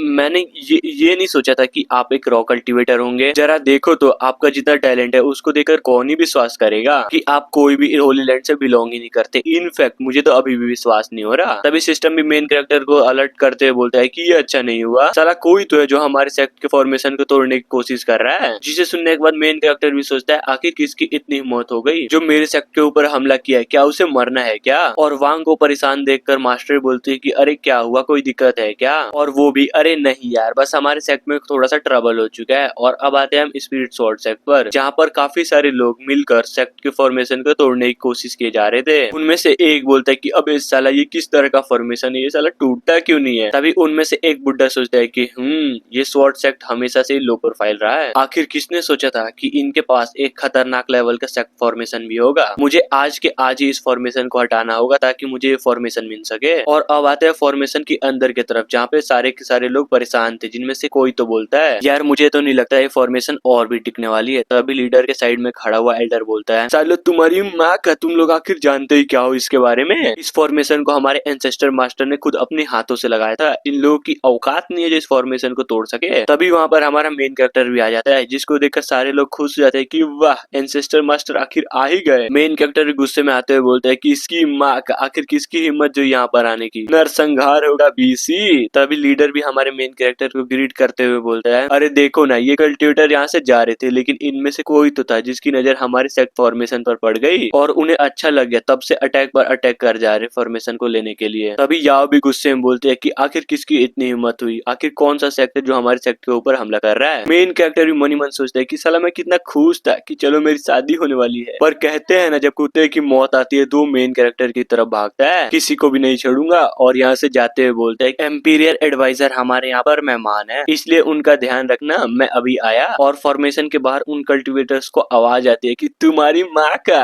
और जो इस फॉर्मेशन को तोड़ने की कोशिश कर रहा है उसकी भी माँ का। और ये आवाज को सुनकर सारे के सारे लोग चौंक जाते हैं और हमारा मेन कैरेक्टर भी फुल एटीट्यूड में उनके सामने खड़ा होता है, जिसको देखकर मोटका ही बोलता है कि अपमान, कुछ ज्यादा ही बड़ा अपमान कर दिया तुमने हमारा, इसलिए अगर तुम्हें हमारे सेक्ट से बचना है तो जल्दी से जाके अपने सेक्ट लीडर से बोल दो कि ये सेक्ट फॉर्मेशन हमें दे दे वरना अगर ये फॉर्मेशन टूटा तो तुम्हारे पूरे सेक्ट को डिस्ट्रॉय कर देंगे और किसी को भी जिंदा नहीं छोड़ेंगे। और हमारा मेन कैरेक्टर भी ले क्या जोक मारा है, तुम्हारी औकात भी है जो हमारे फॉर्मेशन को ले सको। और मनी मन सोचता है कि शायद इन चूतियों को नहीं पता कि ये बस एक कैनन फोल्डर है जिसका काम है बस मरना, तो चलो इनका ख्वाहिश पूरा ही कर देता हूँ। तभी इनमें से एक बुड्ढा बोलता है कि बच्चे देख, तुम्हारा ये पीडी सा स्वॉर्ड सेक्ट एक महान फॉर्मेशन को रखना डिजर्व नहीं करता है, इसलिए अगर ये हमें नहीं मिला तो हो सकता है कि फ्यूचर में कोई और ले लेगा, तो सबसे अच्छा यही होगा कि तुम प्यार से हमें ये फॉर्मेशन दे दो, बदले में तुम्हारे स्वॉर्ड सेक्ट को छोड़ दिया जाएगा। तो बोलो क्या बोलते हो। और ये सुनने के बाद वांग भी सिस्टम से पूछता है तो चलो जल्दी से बताओ कि इन चूतियों का आखिरकार लेवल है क्या जो इतना ज्यादा उड़े जा रहे हैं। तभी वो बोलती है कि अरे इतना भी कुछ खास नहीं है, उनमें से एक ग्रेट एम्परर लेवल पर है और एक परफेक्ट इमोर्टल, और बचे बाकी के दो जो कि पीक इमोर्टल लेवल पर हैं। ये क्या बकवास है, बस इतना ही, और ये लोग इतना ज्यादा उड़े जा रहे हैं। और सिस्टम को खोलते हुए मनी मन सोचता है तो ठीक है, मैंने रिवॉर्ड में मिले सीक्रेट टेक्निक को अभी तक मैंने सीखा नहीं है, तो फाइनली वक्त आ ही चुका है उसे सीखने का। और तभी लर्न के बटन को क्लिक कर देता है। तभी सिस्टम बताती है कि सीखने का काम होस्ट का कंप्लीट हुआ। तभी अचानक से एक पावर अप होता है जो कि लिटरली कुछ ज्यादा ही खतरनाक लग रहा था। तभी एक स्वॉर्ड को निकालते हुए बोलता है कि तो चलो बहुत हुआ बातचीत। तभी गुस्से में आते हुए बोलता है कि साला कोई नहीं बचेगा, तुम्हारी माँ का, सब के सब मरेंगे। तभी बुढ़ऊ बोलता है कि बहुत हो गया तुम्हारा, तुम्हें पता भी है एक समय पे तुम्हारा ये सेक्ट मेरे सामने झुककर कुछ ज्यादा इज्जत करता था, लेकिन आज मुझे वो इज्जत नहीं दिख रही। तभी इनमें से एक आदमी स्वॉर्ड निकालते हुए आगे बढ़ता हुआ बोलता है, अरे बुढ़ऊ क्या बकचोदी पे ले जा रहे हो, फॉर्मेशन चाहिए ना, तो सिंपल सी बात है, इसे खत्म करो और पूरे सेक्ट को डिस्ट्रॉय कर दो, फिर तो फॉर्मेशन मिल ही जाएगा ना। और जैसे अटैक करने के लिए आगे बढ़ता है तभी हमारा मेन कैरेक्टर भी एक स्लैश करता है, जिसको वो भी रोकने की कोशिश करता है, लेकिन क्या नहीं रोक पाता है। और जी हाँ, वो बंदा खत्म, साला पूरी बॉडी तक खत्म हो जाती है। जिसको खत्म होता देख सारे के सारे कल्टिवेटर हिल जाते कि क्या इम्पॉसिबल, आखिरकार ये कैसे हो गया। तभी बुढ़ऊ बोलता है कि अरे मेरा डिसेबल, उसने मेरे डिसेबल को मार दिया। तभी मोटका बोलता है कि साले कमीने कहीं के, तुम्हारी हिम्मत कैसे हुई फेंगू सेक्ट पर अटैक करने की, ऊपर से तुमने हम में से एक को मार भी डाला। जिसको सुनकर हमारा मेन कैरेक्टर भी गुस्से में बोलता है, तुम्हारी माँ का, तुम लोग तो जिनने हमें ऑफेंड किया और तुम सब यहीं पे मरोगे, कोई नहीं बचेगा बीसी। और बुड्ढा भी गुस्से में स्वॉर्ड निकालते हुए बोलता है, तुम कमीने कहीं के, तुम्हारी हिम्मत कैसे हुई मेरे डिसेबल को मारने की, अब उसका बदला तुम और तुम्हारा पूरा सेक्ट चुकाएगा, अब मैं सब कुछ डिस्ट्रॉय कर दूंगा। जिसको सुनकर हमारा मेन कैरेक्टर भी क्या कहा, हमें डिस्ट्रॉय करोगे, तो चलो तुम्हें भी तुम्हारी डिसेबल के पास भेज ही देता हूँ। और ये सुनने के बाद मोटका भी बुड्ढे से बोलता है, अरे यार अभी रुक जाओ, इतनी जल्दबाजी करने की जरूरत नहीं है, मुझे तो ये लगता है ये कमीना जरूर ग्रेट एम्परर लेवल पर होगा, तभी इतना ज्यादा उड़ रहा है। जिसे सुनने के बाद बुड्ढा बोलता है, ओ तो ये बात है, तो चलो जल्दी से बाउंडलेस फॉर्मेशन का यूज करो और इस कमीने को खत्म कर दो ताकि मेरी डिसेबल का बदला भी पूरा हो सके। जिसे सुनकर मोटू भी थोड़ा बहुत हिचकिचाता है और फाइनली तीन लोग मिलकर हमारे मेन कैरेक्टर को घेर लेते हैं। फिर क्या बाउंडलेस फॉर्मेशन को एक्टिवेट कर दिया जाता है, जिससे होता ये है हमारे मेन कैरेक्टर का लेवल ग्रेट एम्परर लेवल से डायरेक्ट सीधा 3 लेवल नीचे गिरकर अर्लियर इमोर्टल किंग पर पहुंच जाता है। तभी बुढ़ऊ भी एक अच्छा सा मौका देकर वांग के ऊपर अटैक करने के लिए बढ़ जाता है। जिसको अपनी तरफ आता हुआ देख मेन कैरेक्टर भी हल्की सी स्माइल करते हुए बोलता है, क्या तुम्हें सच में लगता है कि मेरे कल्टीवेशन को तुम लोग डाउन करके मुझे मार सकते हो? बिल्कुल भी नहीं। तभी हमारा मेन कैरेक्टर भी दाव स्ट्रेटेजी को यूज करता है, जिससे होता यह है कि कुछ ज्यादा ही पावरफुल एनर्जी रिलीज होती है और उस पावर को ये लोग संभाल नहीं पाते और फाइनली इस पावर से ये फॉर्मेशन भी टूट जाता है। और इस फॉर्मेशन के टूटते ही वांग का लेवल भी ग्रेट एम्परर के 4th स्टेज पर पहुंच जाता है। और मोटका भी लाइक, अरे अरे ये क्या हो गया, अरे बाप रे,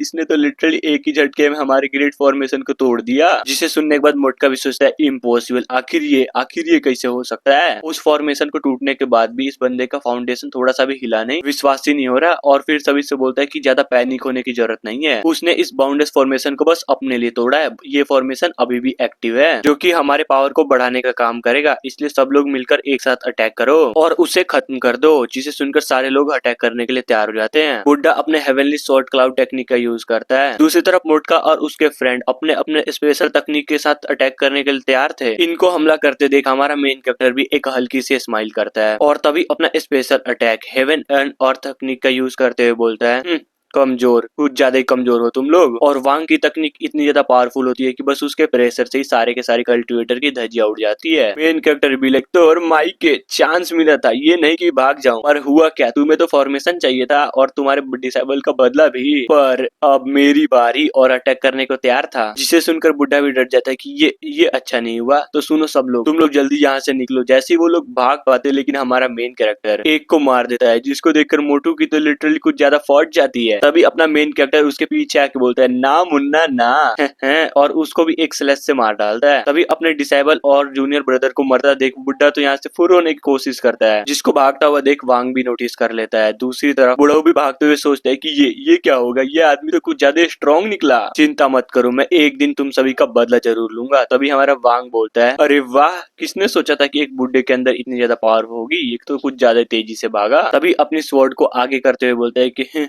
इतनी आसानी से नहीं, मैंने पहले ही बोला था तुम सबकी कब्र यहीं पर खुदेगी। और तभी एक पावरफुल अटैक कर देता है जो कि डायरेक्ट जाके उस बुड्ढे को लगता है। एट द मोमेंट पे वो भी समझ जाता है कि नहीं अब तो नहीं बचने वाला यार। तभी जल्दी से सोल सेपरेटर तलिस्मान का यूज करके अपने बॉडी को छोड़ देता है। फिर क्या, वांग के उस अटैक से उस बंदे की बॉडी के 2 टुकड़े हो जाते हैं। तभी सिस्टम भी उसको भागता हुआ नोटिस कर लेती है कि ये बुड्ढा तो तलिस्मान का यूज करके भाग निकला, क्या मैं उसको मार दूं। जिसको हमारा मेन कैरेक्टर बोलता है कि नहीं, उसकी कोई जरूरत नहीं है, मैं मैं तो बस उसके साथ थोड़ा सा और खेलना चाहता हूँ, इसलिए उसको जाने दो। और अब आते हैं बुड्ढे की तरफ, जो कि कुछ ज्यादा तेजी से भागे जा रहा था कि नहीं, ये तुम लोगों ने अच्छा नहीं किया, बस तुम लोग इंतजार करो, मैं बदला जरूर लूंगा। और वो वहाँ से निकल जाता है। दूसरी तरफ हमारा मेन कैरेक्टर भी सेक्ट में वापस आ जाता है, जहाँ पे सारे लोग ग्रीट करते हुए वांग का वेलकम करते हैं। तभी याओ भी मेन कैरेक्टर से पूछते हुए बोलते हैं कि चलो अच्छा है वो लोग मर गए। वैसे वो लोग थे कौन और किस सेक्ट से थे? मेन कैरेक्टर भी लाइक कुछ ज्यादा खास लोग नहीं थे वो लोग, और मैंने उन सभी लोगों को मार डाला। और क्या बताया था उसने अपने सेक्ट का? फैंग सेक्ट, जिसको सुनने के बाद लिटरली सब लोगों की तो यहाँ फट जाती है कि बाप रे, ये हमने क्या कर दिया। ऐसा तो बिल्कुल नहीं होना चाहिए था। और इन लोगों को डरता हुआ देखकर वांग बोलता है कि हैं अब तुम लोग डर क्यों रहे हो? क्या उनके सेक्ट में कोई सुप्रीम स्टेज का कल्टिवेटर भी है क्या? और ये सुनकर याओ भी बोलती है कि अरे नहीं यार, उनके सेक्ट में तो नहीं है, यहाँ तक कि उनका सेक्ट लीडर भी ग्रेट एम्परर लेवल पर है। लेकिन सबसे बड़ी दिक्कत की बात तो यह है कि उसके पीछे कुछ ज्यादा ही बड़े सेक्टों का हाथ है, जस्ट लाइक यूनियन सेक्ट, जिसके पास सुप्रीम लेवल के बंदे हैं, समझे? और ये सुनने के बाद वांग भी लीडर से बोलता है कि अरे वाह यार, हर सेक्ट किसी न किसी चीज में आग मुते जा रहा है, जहाँ तक कि उनका लीडर एम्परर और उनके सपोर्ट में के सेक्ट जिनमें सुप्रीम लेवल के बंदे हैं। लेकिन मुझे एक बात समझ नहीं आ रहा कि आखिर क्यों हमारा सेक्ट इतना पीछे है, जिनमें सिर्फ फ्यूजन स्टेज के कल्टिवेटर है, लीडर भी आखिर मैं क्या बोलूं, मैं ये बोलना चाहता हूँ। तभी लीडर की बातों को काटते हुए मास्टर बोलते हैं कि अरे यार तुम छोड़ो ये सब, तुम तो कुछ ज्यादा ही टेंशन ले रहे हो। चलो मैं सीधे पॉइंट पर आती हूँ, मैं यहाँ पर एम्परर वांग और महारानी की शादी के लिए आई हूँ। जिसे सुनने के बाद लीडर तो पूरी तरीके से हिल जाता है कि इसकी माँ का क्या बात बोल रही है, क्या सच्ची में? तो चलो माँ कसम खाओ। तभी वांग बोलता है कि सुनो ना, जल्दी से सेक्ट मीटिंग को तैयार करो, मुझे शादी के प्रिपरेशन को लेकर कुछ डिस्कस करनी है। और ये सुनने के बाद सारे लोग तैयार हो जाते हैं कि ओके। उसके बाद सीन शिफ्ट होता है और हमें एक हॉल को दिखाया जाता है, जहाँ पर कोई तो बोलता है अरे यार तुम लोगों ने सुना क्या, हमारा एंसेस्टर मास्टर वापस आ गया। तभी दूसरा बोलता है कि साला क्यों, बस तुझे इतना ही पता है, तुझे मैं बताता हूँ लेटेस्ट न्यूज। खबर ये है कि एंसेस्टर मास्टर की शादी सिन डायनेस्टी के महारानी के साथ फिक्स हुई है। क्या सच्ची में? अरे यार तूने तो क्या बात बोली, मजा ही आ गया। तभी हमारा मेन कैरेक्टर भी फुल एटीट्यूड में सबके सामने आता है, जिसको देखकर यहाँ पे सारे के सारे लोग चौंक जाते हैं कि ये तो एंसेस्टर मास्टर कुछ ज्यादा ही जवान है। तभी दूसरा भी लाइक बात तो तुमने सही बोली, लेकिन इनका फेस इतना फेमिलियर क्यों लग रहा है? एक मिनट, ये तो वांग है ना, जो कि माउंटेन के पीछे रहता था? इम्पॉसिबल, सच्ची में ये अपना एंसेस्टर मास्टर है। और अब आते हैं अपने मेन कैरेक्टर की तरफ, जो कि अपने पावर को फुल एटीट्यूड में रिलीज करता है, जो कि लिटरली कुछ ज्यादा ही पावरफुल था। और उसकी पावर को देखकर सारे के सारे लोग हिले पड़े थे। तभी एक बोलता है यार गजब, तुमने देखा क्या, ये ऑरा एक ग्रेट एम्परर का ऑरा है। तभी अपना हीरो सभी से बोलता है बहुत प्यार से कि तुम्हारी माँ का, मेरी बातों को बड़े ध्यान से सुनो, अगले 5 दिनों में मेरी और महारानी की शादी होने वाली है, तो इसीलिए मैं चाहता हूँ कि तुम लोग गाड़ फाड़ मेहनत करो और पूरे सेक्ट को सजा दो। और हाँ, मैं यहाँ पर एक एडवाइजर को भी लेकर आया हूँ, जो कि शादी के प्रिपरेशन में मदद करेगी, तो तुम लोग भी उनको कोऑपरेट करो। और हाँ, एक बात का ध्यान रखना, वो कुछ ज्यादा ही खूबसूरत है, तो उसकी लेने के बारे में मत सोचना, क्योंकि वो तुम्हारा काट देगी रे घोड़ा। और ये सुनकर एक बंदा बोलता है कि तो इसलिए स्वॉर्ड सेक्ट मैनुअल लेबर को भी भर्ती किया जा रहा है, लेकिन कोई नहीं। तभी कोई बंदा बोलता है कि चिंता मत कीजिए, ऐसा सजाऊंगा कि सबकी गाड़ फट जाएगी, वो भी खूबसूरती को देखकर। मेन कैरेक्टर हाँ यार फाड़ दो मेरा। खैर ये सब छोड़ो, तुम जो यहाँ पर मेहनत करोगे ना, उसके लिए भी तुम्हें इनाम मिलेगा। देखो, जो लोग आउटर और इनर डिसेबल है, उनको मेरो क्लेंजिंग पिल मिलेगा और क्यूआई पिल्स मिलेंगे, वो भी 3-3। और रही बात एल्डर्स की, तो हम हर किसी को 3-3 स्पिरिट कंडीशन पिल देंगे। और सबसे इम्पोर्टेंट बात, जो भी बंदा सबसे टैलेंटेड होगा उसको मैं खुद जाके ज्ञान दूंगा। और ये सुनने के बाद अपना लीडर बिल्कुल खुश और ग्रीट करते हुए बोलता है ये हुई ना बात, आखिर एंसेस्टर मास्टर के सामने कोई बोल सकता है क्या? Ancestor master. तभी सेक्ट लीडर भी बोलता है कि मैं सेक्ट लीडर होने के नाते ऐलान करता हूँ कि आज से आप हमारे सेक्ट के ग्रेट एंसेस्टर मास्टर कहलाएंगे। तो चलो बीसी, तुम सभी ने सुना नहीं क्या? थैंक्स बोलो, थैंक्स मास्टर को। और सारे लोग भी झुककर मेन कैरेक्टर को थैंक्स बोले जा रहे थे। और दूसरी तरफ लीडर तो बिल्कुल खुश था कि हुर्रे, अब तो हमारा स्पीड स्वॉर्ड सेक्ट तो और भी ज्यादा स्ट्रॉन्ग बन गया है। नाइस। तभी हमारा मेन कैरेक्टर सिस्टम से बोलता है कि तो यार देख, तूने जो बोला था ना, मैंने वो सब कर दिया, तो सच्ची में ना सारे रिवॉर्ड का जुगाड़ हो जाएगा ना? वो भी है, तुम टेंशन मत लो, ये सब मेरे पे छोड़ दो। और अब आते हैं हेंगू सेक्ट पर, जहाँ पर वो बुढ़ा बचकर अपने एल्डर्स के पास आ गया था। तभी उसकी बात को सुनने के बाद लीडर बोलता है कि यार सच्ची में तुम्हारा हालत तो कुछ ज्यादा ही खराब थी। देखो, मैंने तुम्हारी बॉडी फिर से तो बना दी है, लेकिन तुम्हें अब फिर से कल्टीवेशन स्टार्ट करना पड़ेगा, समझे? हाँ मैं जानता हूँ, लेकिन उस स्वॉर्ड सेक्ट का क्या, जिसने मेरे को ऐसे मार दिया और मेरे जूनियर ब्रदर और सिस्टर्स को भी मार डाला? मुझे तो अपना बदला चाहिए। यार सुन, जहाँ तक तूने बोला कि उस बंदे को हराने के लिए बॉन्डेज फॉर्मेशन का भी यूज किया गया था, उसके बाद भी तुम लोग उसको हरा नहीं पाए, इसका मतलब समझे, तुम लोगों की सोच से भी ज्यादा पावरफुल था वो बंदा। आई थिंक हो सकता है उसका लेवल सुप्रीम स्टेज लेवल पर हो। गुड डाई ब्लैक तो क्या हम लोग बदला नहीं लेंगे, और इस अपमान का क्या हम ऐसे ही भूल जाएं? लेकिन लीडर बोलता है कि नहीं, हम बिल्कुल नहीं भूलेंगे, तुम चिंता मत करो, ऐसा आदमी बिल्कुल भी चिंता नहीं रहना चाहिए। मैं खुद यूनियन सेक्ट में जाऊंगा और स्पिरिट स्वॉर्ड सेक्ट को खत्म करने की बात करूंगा। जिसको सुनकर बुड्ढाई बिल्कुल खुश हो जाता है कि थैंक यू लीडर, मेरा बदला पूरा करने के लिए। और मनी मन सोचता है कि तू कमीने कहीं के, तूने जो मेरे साथ किया ना वो बिल्कुल भी अच्छा नहीं किया, इसलिए हम जल्द ही आने वाले हैं, तुम्हारे पूरे सेक्ट को खत्म कर देंगे। और अब आते हैं अपने सेक्ट के अंदर, जहाँ पर एक एल्डर बोलता है कि अरे यार थोड़ा जल्दी कर, इन सभी झाड़ियों को जल्दी से कट आउट करता अभी तो लगेगा सुंदर। और दूसरी तरफ भी बिल्कुल ऐसा ही चल रहा था, एल्डर की देख रेख में बिल्कुल अच्छे से सजावट हो जा रही थी। तभी याओ भी बोलती है जरा अच्छे से करना, साला कोई भी कमी ना हो पाए। वो लोग भी अरे चिंता मत कीजिए, खतरनाक बना देंगे खतरनाक। तभी हमारा सीन शिफ्ट होता है मास्टर पर, जो कि लीडर से बोलती है अरे सुनिए ना, ये लीजिए दहेज जो कि हमारे सेन डायनेस्टी से है, एक बार चेक तो कर लीजिए। और जैसे ही अपना लीडर उसको चेक करता है वो तो पूरी तरीके से हिल जाता है कि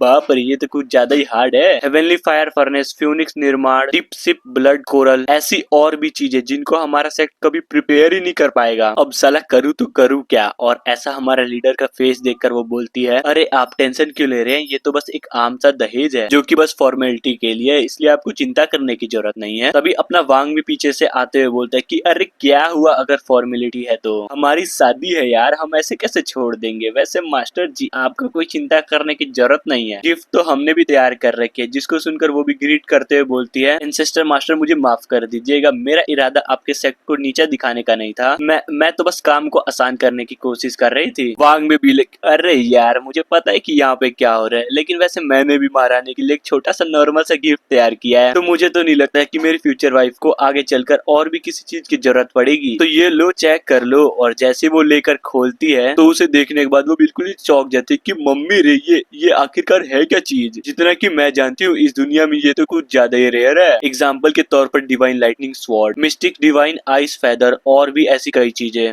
ये बंदा आखिरकार है क्या चीज। और वहाँ पर अपना लीडर भी था जो कि इन गिफ्ट्स को देखकर हिला पड़ा था। और मनी मन सोचता है कि बाप रे ये आखिरकार है क्या चीज, मैं तो शुरुआत से लीडर हूँ ना, मैंने तो आज तक इन सभी चीजों के बारे में नहीं सुना। क्या हमारा स्पिरिट स्वॉर्ड सेक्ट इतना ज्यादा अमीर था? सिस्टम भी बिले देखा क्यों हिला डाला ना सबको, मैंने तो पहले ही बोला था मेरे गिफ्ट्स लाजवाब होंगे। मेन कैरेक्टर भी या तुमने तो बिल्कुल आग लगा दी आग। जिसे सुनकर वो भी बोलते हैं कि ये तो बस ट्रेलर था, बस तुम शादी का इंतजार करो, शादी में ऐसा गिफ्ट दूंगी जिसको देखकर सबकी गांड फट जाएगी गांड। फिर हमें 3 दिन का बाद का सीन दिखाया जाता है और फाइनली शादी का दिन आ जाता है, जहाँ पर बारात वाले अलग ही टेंशन में थे। वहाँ पर कोई तो बोलता है हम लोग सेंट डायनेस्टी में पहुंचेंगे कैसे, पहले ये बता। दूसरा बोलता है कि अरे तू टेंशन मत कर, सेक्ट मास्टर पहले ही सब कुछ अरेंज कर दिए हैं। तभी वांग को दिखाया जाता है जो कि शादी के लिए फुल्ली तैयार था। तभी मास्टर बोलती है यहाँ पर कुछ गड़बड़ है क्या, शादी का जुलूस कहीं पे दिख नहीं रहा। और ये सुनने के बाद वांग बोलता है कि अरे यार वो सब तो गरीब के होते हैं, अपन तो वो है जो मंडप को भी आग लगा दे, बस थोड़ा इंतजार करो,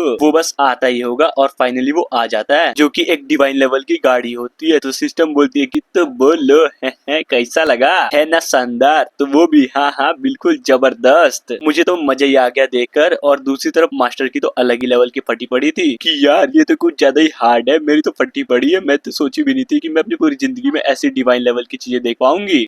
ये सवारी लिटरली बारात के लिए है ना, मुझे तो विश्वास ही नहीं हो रहा। तभी अपना मेन कैरेक्टर है तो बोलिए कैसा लगा, फट गए ना। खैर छोड़ो, वैसे भी टाइम आ चुका है सेंट डायनेस्टी की तरफ निकलने की। और फाइनली अब उस गाड़ी में बैठकर सारे लोग निकल जाते हैं। और अब आते हैं महारानी की ओर, जो कि शादी के लिए तैयार थी और थोड़ी बहुत नर्वस भी थी। और मनी मन सोच जा रही थी कि अरे यार हस्बैंड आखिरकार कब आएंगे, कुछ ज्यादा ही देर नहीं हो गई। तभी कोई तो बोलता है कि सब लोग तैयार हो जाओ, लॉर्ड यहाँ पर आ चुके हैं। जिसे सुनकर महारानी थोड़ी सी शर्मा जाती है कि क्या सच्ची में वो आ ही गए आखिरकार मेरे लिए। और तभी अपने घूंघट को उठाने वाली थी, तभी उसके पीछे खड़ी एक औरत बोलती है कि अरे यार रुक जा महारानी, यार ये आप क्या कर रही है, ऐसा मत कीजिए वरना अपशगुन हो जाएगा। उसके थोड़ी देर बाद हमारे मेन कैरेक्टर और महारानी को एक दूसरे के सामने लाया जाता है, जहाँ पर वांग भी महारानी को देखकर मनी मन सोचता है कि नाइस, साला किसने सोचा था कि इस दुनिया में आकर मुझे एक तड़ाक माल मिल जाएगी जो कि एक महारानी भी है। सच में यार इस दुनिया में आकर मेरा जीवन तो बिल्कुल धन्य हो गया। फिर उसकी हाथ को पकड़ के बोलता है कि तुम मेरी जान, बोलो तुम अपना सारा जिंदगी मेरे साथ बिताना पसंद करोगी? और वो भी जी हाँ। और ये सुनकर वांग घूंघट की तरफ हाथ बढ़ाता है और जैसे ही वो घूंघट हटती है हमारा मेन कैरेक्टर उसको देखकर बिल्कुल हिल जाता है, क्योंकि महारानी लिटरली कुछ ज्यादा ही माल लग रही थी। वो भी अपने मेन कैरेक्टर को प्यार से हस्बैंड बुलाती है, जिसको सुनकर वो भी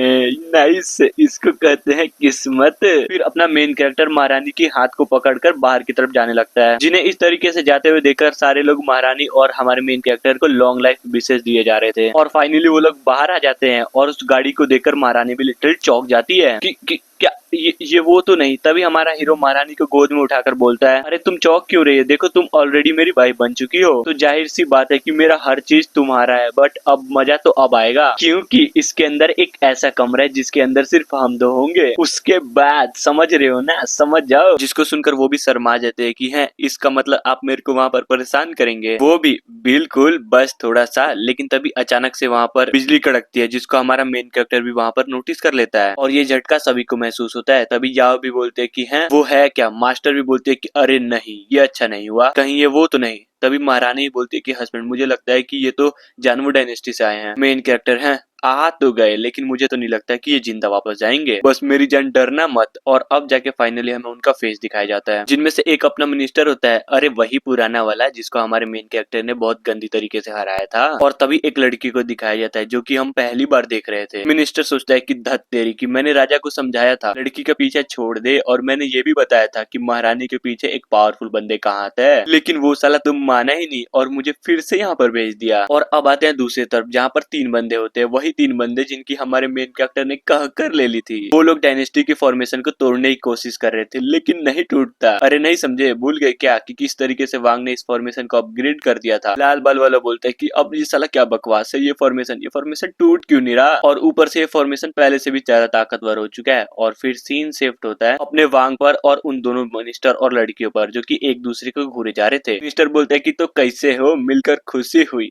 वांग बोलता है कि क्या वादा निभाया है? क्या तुम नहीं थे क्या जिसने बोला था कि हारने के बाद मैं वांग डायनेस्टी की तरफ कभी देखूंगा भी नहीं? अरे यार क्या बोलूं मैं, साला मेरा आने का लिटरली मन नहीं था, लेकिन क्या करूं, इंपीरियल ऑर्डर ने मजबूर कर रखा है। तो एक काम करो ना, महारानी को तुम मेरे हवाले कर दो, बदले में जो तुम चाहोगे मैं दूंगा। और पीछे देख रहे हो ना, लगता है राइटर ने छापते छापते फॉर्मेशन को ही छापना भूल गया। अभी तो ये तीनों भी अंदर आ चुके हैं। तभी हमारा मेन कैरेक्टर भी फुल एटीट्यूड में बोलता है, समझ गया, क्या तुम्हारी औकात भी है जो तुम मेरे सामने ऐसी बातें बोल रहे हो? और अपने डिवाइन स्वॉर्ड को निकालते हुए बोलते कि तो हर माई के शादी के दिन इतना झंझट, हाँ नहीं छोड़ूंगा साला, किसी को नहीं छोड़ूंगा। और ये सुनकर मिनिस्टर भी लड़की को ग्रीट करते हुए बोलता है, यार सुनो ना, क्यों ना तुम ये सब मुझे थोड़ी देर के लिए संभाल ले दो। जिसे सुनकर वो भी बोलते है कि चलो ठीक है, तुम्हें जो भी करना है कर लो। फिर मिनिस्टर भी उन तीनों को आवाज लगाता है और बोलता है कि चलो जल्दी करो और उस फॉर्मेशन को एक्टिवेट करने में मेरी मदद करो। और तभी मिनिस्टर भी कुछ बड़बड़ाई जा रहा था और फाइनली चारों लोग मिलकर फॉर्मेशन को बना देते हैं, जो कि लिटरली कुछ ज्यादा ही खतरनाक लेवल का फॉर्मेशन था, क्योंकि लिटरली हर कोने में डिवाइन लेवल के बीस्ट अपीयर हो गए थे। और हमारा मेन कैरेक्टर अब इस फॉर्मेशन में फंस गया था और सारे के सारे बीस्टों ने हमारे मेन कैरेक्टर को चारों तरफ से घेर लिया था। वो भी, तुम्हें क्या लगता है कि ये फालतू सा जानवरों का फॉर्मेशन बना के मुझे हरा सकते हो? बिल्कुल भी नहीं। और ये बोलकर अपना पावर रिलीज करता है कि अब मैं दिखाऊंगा तुम्हें असलियत में पावर किसे कहते हैं। तुम्हें ऐसा लगा था कि ये सांप छछूंदर मेरा कुछ बिगाड़ भी सकते हैं? और मनी मन सोचता है कि ये साला कमीना मिनिस्टर कहीं का मुझे बहुत परेशान कर रहा है। अगर इस फॉर्मेशन को तोड़ना है तो सबसे अच्छा तरीका यही है कि इस फॉर्मेशन बनाने वाले को ही मार डालो। और एक बहुत ही पावरफुल अटैक को परफॉर्म करता है और मिनिस्टर की तरफ डायरेक्ट चला देता है। और जिसको अपनी तरफ आता हुआ देखकर ये भी डर जाता है कि बाप रे, है ये अटैक कुछ ज्यादा स्ट्रॉन्ग लग रहा है, मैं नहीं बचने वाला। अरे यार कोई तो मेरी हेल्प करो। फिर वो भी इस हमले को रोकने के लिए एक अटैक करता है। फिर क्या, दोनों के अटैक ही कुछ ज्यादा ही पावरफुल थे। फिर क्या, बूम, एक बहुत बड़ा तेज धमाका होता है। के प्रेशर से तो लिटरली मिनिस्टर की तो गांडी फट जाती है। और वो भी मनी मन सोचता है कि बाप रे, अगर ये फॉर्मेशन नहीं होता ना तो मैं अब तक तो मर चुका होता। दूसरी तरफ मेन कैरेक्टर सोचता है कि धत तेरी की, ये फॉर्मेशन तो मुझे कुछ ज्यादा ही परेशान कर रहा है, वरना वो बुड्ढा अभी तक मर चुका होता। और ये सारा का सारा कांड नीचे से महारानी आराम से देखे जा रही थी। तभी मास्टर से बोलती है कि जल्दी करो, मेरा फ्यूनिक्स स्काई स्वॉर्ड मुझे लाकर दो, ताकि उस फॉर्मेशन को तोड़ने में मैं अपने हस्बैंड की मदद कर सकूं। वो भी बोलती है कि महारानी आप जल्दीबाजी मत कीजिए, क्योंकि इस फॉर्मेशन को बस अंदर से ही तोड़ा जा सकता है, ना कि बाहर से। तो क्या मैं अपने हस्बैंड को इसी तरीके से परेशान होते देखूं? हाँ, जिसे सुनकर मास्टर मिनिस्टर भी लाइक अरे चिंता मत कीजिए, एम्परर वांग तो कुछ ज्यादा ही पावरफुल है और मैं यकीन से बोल सकती हूँ कि वो उस फॉर्मेशन को तो पहले ही तोड़ दिए है, तो इस फॉर्मेशन से बाहर निकलना कौन सी बड़ी बात है। और अब आते हैं हमारे मेन कैरेक्टर की तरफ, जो कि सोचे जा रहा था कि ये फॉर्मेशन यानी कि हीलिंग का भी काम करता है। नाइस, लेकिन दिक्कत का बात यह है कि ये मुझ पर नहीं, ये उन पर काम कर रहा है जो इस फॉर्मेशन को बनाया है। कोई नहीं, अरे कोई नहीं, तभी अपने हेवन 9 ट्रिबुलेशन स्वॉर्ड का यूज करता है कि तेरी माँ का, अब इसको झेल कर दिखा, और एक बहुत ही पावरफुल अटैक को कर देता है। और उधर मिनिस्टर भी कि साला ज्यादा घमंड मत दिखा और ये ले मेरा अटैक। तभी एक एनर्जी से बना हुआ बहुत बड़ा पंजा हमारे मेन कैरेक्टर की तरफ बढ़ने लगता है और उस अटैक को हमारा मेन कैरेक्टर अपने स्वॉर्ड से रोकते हुए सोचता है कि मुझे जल्दी से जल्दी कोई ना कोई तरीका ढूंढना होगा ताकि मैं इस फॉर्मेशन को तोड़ सकूं, वरना काफी ज्यादा दिक्कतें आ सकती हैं। तभी सिस्टम भी बोलते हैं कि होस्ट तुम्हें टेंशन लेने की जरूरत नहीं है अपुन है ना, मैंने पहले ही दिमाग लगा लिया है इस फॉर्मेशन को कैसे तोड़ना है, समझे। तभी हमारे हीरो पर एक और पंजे का अटैक होता है जिसको हमारा हीरो बड़े आराम से रोकते हुए बोलता है चलो मैं देख ही लेता हूँ कि आखिर तुमने क्या दिमाग लगाया है उस फॉर्मेशन को तोड़ने के लिए। अरे बिल्कुल, डिटेक्ट हुआ है कि होस्ट का डिजायर कुछ ज्यादा ही स्ट्रॉन्ग है, इसलिए आपको मिलता है एक खतरनाक लेवल का रिवॉर्ड जिसका नाम सेलेस्टियल थर्ड आई है, और ये लो तुम्हारा रिवॉर्ड फाइनली दे देता है, जिसके वजह से उसके फोरहेड में कुछ खतरनाक लेवल का रिएक्शन होता है और फाइनली उसका थर्ड आई खुल जाता है। और वो भी सोचे जा रहा था कि अरे ये तो सच्ची में गॉड लेवल की आय है, और बोलता है कि गुड, ये हुई ना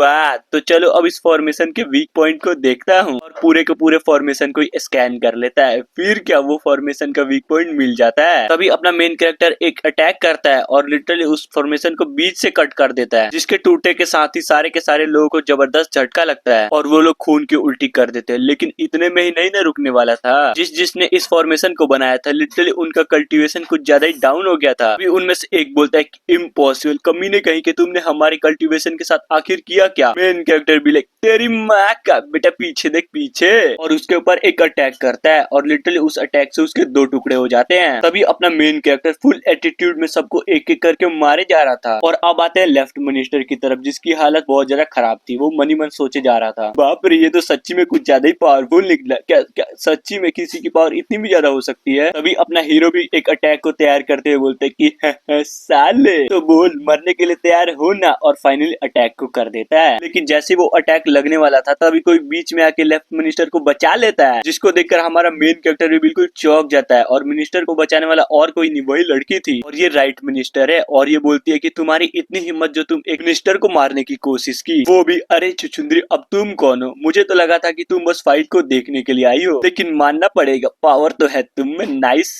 सिस्टम बोलती है कि होस्ट अगर तुम इससे लड़ना चाहते हो तो क्यों ना तुम इसकी कल्टीवेशन लेवल को पहले देख लो। वो भी क्या मैं सच्ची में इसके कल्टीवेशन लेवल को देख सकता हूँ। अरे बिल्कुल, अरे एक बार आप थर्ड आई का यूज तो करके देखिए, फिर मजे ही मजे और वो भी ये सुनने के बाद यही करता है, अपने थर्ड आई को ओपन करता है और उस लड़की को पूरे का पूरा स्कैन मार लेता है। लेकिन क्या ये स्कैन तो कुछ ज्यादा ही खतरनाक था, पूरा का पूरा अंदर तक दिखता है, और सच्ची में ये लड़की तो कुछ ज्यादा ही हॉट लग रही थी, जिसको देखने के बाद हमारा मेन कैरेक्टर इसकी माँ का ये क्या देख लिया मैंने, यहाँ पे तो हर एक चीज ही पिंक है। जहाँ पर सिस्टम भी चिल्लाते बोलते कि अरे होस्ट तुमने ये क्या कर दिया, तुमने तो थर्ड आई का गलत ही फंक्शन को एक्टिवेट कर दिया है। तभी मेन कैरेक्टर क्या सच्ची में, मतलब इसमें और भी फंक्शंस है, लेकिन नंगी आंखों से नंगापन देखने का मजा ही कुछ और था। और उधर लड़की भी अपने मेन कैरेक्टर के मुंह से पिंक वाली बातों को सुन लिया था और गुस्सा करते हुए बोलती कि तो हर माई के ठर की इंसान, आज तो तुम मेरे हाथों से ही मरेगा। उधर हमारा मेन कैरेक्टर बोलता है कि लो कर लो बात, अगर उसने पिंक पहना है तो पिंक ही बोलूंगा ना, काला थोड़ी, और इसमें गुस्सा करने वाली क्या बात है। हाँ, और उधर वो भी हमारे मेन कैरेक्टर के ऊपर हमला करने के लिए बढ़ जाती है। और हमारे मेन कैरेक्टर और इस लड़की में कुछ ज्यादा ही डिफरेंस था। वो ग्रेट एम्परर के 8वें में थी, तो दूसरी तरफ हमारा मेन कैरेक्टर ग्रेट एम्परर के 4थे लेवल पर था। तभी वो लड़की हमारे मेन कैरेक्टर के ऊपर हमला करने के लिए कुछ ज्यादा ही पास पहुंच जाती है। फिर क्या वो अटैक कर देती है, लेकिन हमारा मेन कैरेक्टर क्या बस उस अटैक को डॉज करने की कोशिश किया जा रहा था, और एट द एंड पावर लगा के उसके स्लैश को दूर धकेल देता है। और मनी मन सोच जा रहा था कि बाप रे ये लौंडिया तो कुछ ज्यादा ही खतरनाक निकली, मानना पड़ेगा मैंने उस अटैक को रोकने के लिए अपना पूरा का पूरा दम लगा दिया था। ध्यान से लड़ना होगा मुझे। उधर बुड्ढा मिनिस्टर भी बोलता है कि साले जल्दी से हार मान ले, तुझे क्या लगता है कि तूने उसका अटैक रोक लिया है। हाँ बिल्कुल भी नहीं, वो तो अपनी पावर को होल्ड करके अटैक कर रही है ताकि उसके पावर के प्रेशर से पूरा का पूरा नेशन ही डिस्ट्रॉय ना हो जाए ना। मेन कैरेक्टर ओ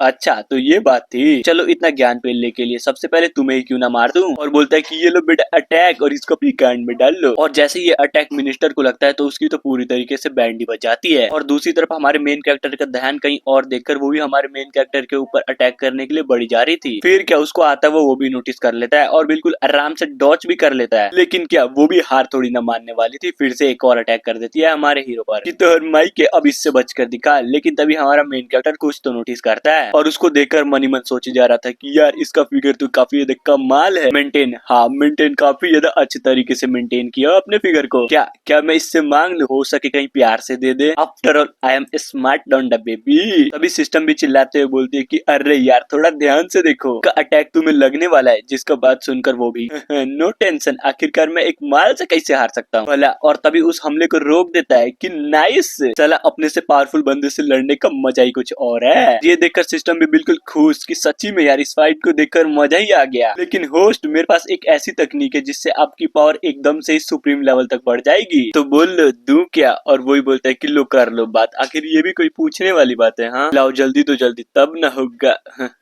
आतंक। और फिर पूछता है कि वैसे उन मेरिट्स पॉइंटों का क्या होगा जो मैंने पहले ही कलेक्ट करके रखा है, इस टाइम उसका कोई यूज नहीं हो सकता क्या। जिसको सुनने के बाद वो भी बोलती है अरे बिल्कुल हो सकता है, आप एक बार करके तो देखिए। तभी वो अपने पॉइंट्स का यूज करके सिस्टम में कुछ तो खोजता है और फाइनली उसको एक खतरनाक सी चीज मिल जाती है जिसका नाम सीक्रेट हार्ट सूत्रा होता है। वो भी नाइस, इसे कहते हैं ना पॉइंट का फायदा, अब आएगा ना असली मजा। तभी सिस्टम की हेल्प से वो उस तकनीक को सीख जाता है जो सिस्टम देना चाहती थी। फाइनली वो एम्पर के 9वें लेवल पर आ जाता है जहाँ पर उसको मेरिट बॉडी भी मिलती है। सिस्टम बताते हैं कि अरे होस्ट ये हुई ना बात, आपने तो कमाल कर दिया, अब आपकी पावर सुप्रीम लेवल से बिल्कुल भी कम नहीं है। तभी अपना हीरो भी बोलता है लड़की से कि तो ठीक है चलो क्यों ना थोड़े से मजे किए जाए। हाँ क्या बोलती हो। फिर वो भी उसके पावर को देखकर बोलती है हैं आखिर यहाँ पे चल क्या रहा है, तुम अचानक से इतने पावरफुल कैसे हो गए। हाँ क्या कहा पावरफुल, अरे मेरी जान मैं तो पैदा ही पावरफुल हुआ था, तो चलो आ जाओ हमला नहीं करना क्या तुम्हें। और ये सुनकर वो भी हमला करने के लिए आगे बढ़ जाती है कि साले औकात में रहे और ये ले मेरा अटैक। और उधर अपना मेन कैरेक्टर भी एक अटैक को तैयार करते हुए बोलता है क्या बकवास है, मैंने तुम्हें पावरफुल अटैक करने के लिए बोला था लेकिन तुम तो गुदगुदी किए जा रही हो, दम तो लगाओ मेरी जान। और उसका एक प्रेशर को रिलीज करता है जिससे वो लड़की दूर धकेली जाती है, जिसके कारण उसका वेपन भी हमारे मेन कैरेक्टर के हाथ में उड़ते हुए आ जाता है। जिसको देखते हुए सिस्टम बताती है ओह माय गॉड मैं 100% श्योर तो नहीं हूँ बट ये भाला एक सीक्रेट ग्रेड का वेपन होगा, लेकिन ये तो टूटी पड़ी है, इसके कारण ये बस भाला इमोर्टल लेवल का पावर यूज कर सकता है और ये ट्रेजर इस दुनिया में कुछ ज्यादा ही रेयर है। और उधर लड़की भी गुस्से में बोलती है इस साले तेरी माँ का मेरा भाला मुझे वापस दे। और इधर हमारा मेन कैरेक्टर ओह तो तुम्हें भाला चाहिए, मुझे तो नहीं लगता कि बच्चों को हथियारों के साथ खेलना चाहिए, इसीलिए इस भाला को तो अब मैं ही रखूंगा, लेकिन अगर तुम देने की बात करती हो तो मैं सोच सकता हूँ इसको देने का, तो बोलो क्या बोलती है पगली, मैं इसकी ले लूं। तो सुनने के बाद लड़की भी लाइक अबे ठरकी कहीं कि मैं दोबारा नहीं बोलूंगी, अरे यार साले कमीने कहीं कि मेरा भाला वापस दे देता क्यों नहीं, साले दे दे जल्दी भाला वापस दे दे। जिसको ऐसा करता हुआ देखकर हमारा मेन कैरेक्टर सोचता है कि बाप रे ये वही मिनिस्टर है क्या जो पहले कुछ सेकंड पहले कुछ ज्यादा ही उछल रही थी, लेकिन ये तो अब बच्ची जैसे उछल रही है। तभी अपने हाथ में एक अटैक को तैयार करते हुए बोलता है खैर छोड़ो ये सब, लेकिन फिलहाल के लिए तो मुझे इसको पकड़ना होगा। एंड इसी के साथ उसके पेट में एक अटैक करता है जिसके कारण वो लड़की बेहोश हो जाती है। इसे देखने के बाद सिस्टम भी लाइक अरे यार तूने तो इस बार हद ही कर दी, आखिर एक लड़की को पेट में कौन मारता है, वो भी है ये जलवा है हमारा। और वैसे ही मुझे भेदभाव करना पसंद नहीं है। और अब लड़की तो हार चुकी थी और मिशन भी कंप्लीट हो चुका था, तो अब सिस्टम उसको एक गिफ्ट देता है। गिफ्ट के तौर पर 2 चीजें देता है जिसमें से एक इमोर्टल बाइंडिंग रस्सी होती है और दूसरा एक तकनीक वाली बुक, जिसको देखकर हमारा मेन कैरेक्टर बोलता है नाइस है, ये रस्सी तो सच में काम की चीज है, लेकिन ये बुक कुछ ज्यादा ही डिफिकल्ट नहीं लग रहा। तभी सिस्टम बताती है अरे यार आप टेंशन मत लीजिए, मैं बोल रही हूँ ना ये तकनीक आप पर कुछ ज्यादा ही सूट करेगा, बस एक बार ट्राई करके तो देखिए। जिसे सुनकर वो भी कि अगर तुम्हें सच में ऐसा लग रहा है ये तकनीक मेरे लिए बेस्ट है तो तुम जो भी चाहोगी मैं करूंगा। ये बोलकर वहाँ से जाने लगता है। तभी लेफ्ट मिनिस्टर वांग को रोकते हुए बोलता है मिस्टर वांग प्लीज रुक जाइए, ये लड़की हमारे डायनेस्टी के पिलरों में से एक है, क्या क्या आप प्लीज इसको छोड़ नहीं सकते। जिसको सुनकर वो भी की है क्या तुम बाप के बरियाती में आए हो क्या कि तुम जो भी चाहोगे वही होगा है, तो एक काम करो अपने लीडर को जाके बोल दो कि मेरी शादी में इतना खतरनाक गिफ्ट देने के लिए थैंक यू।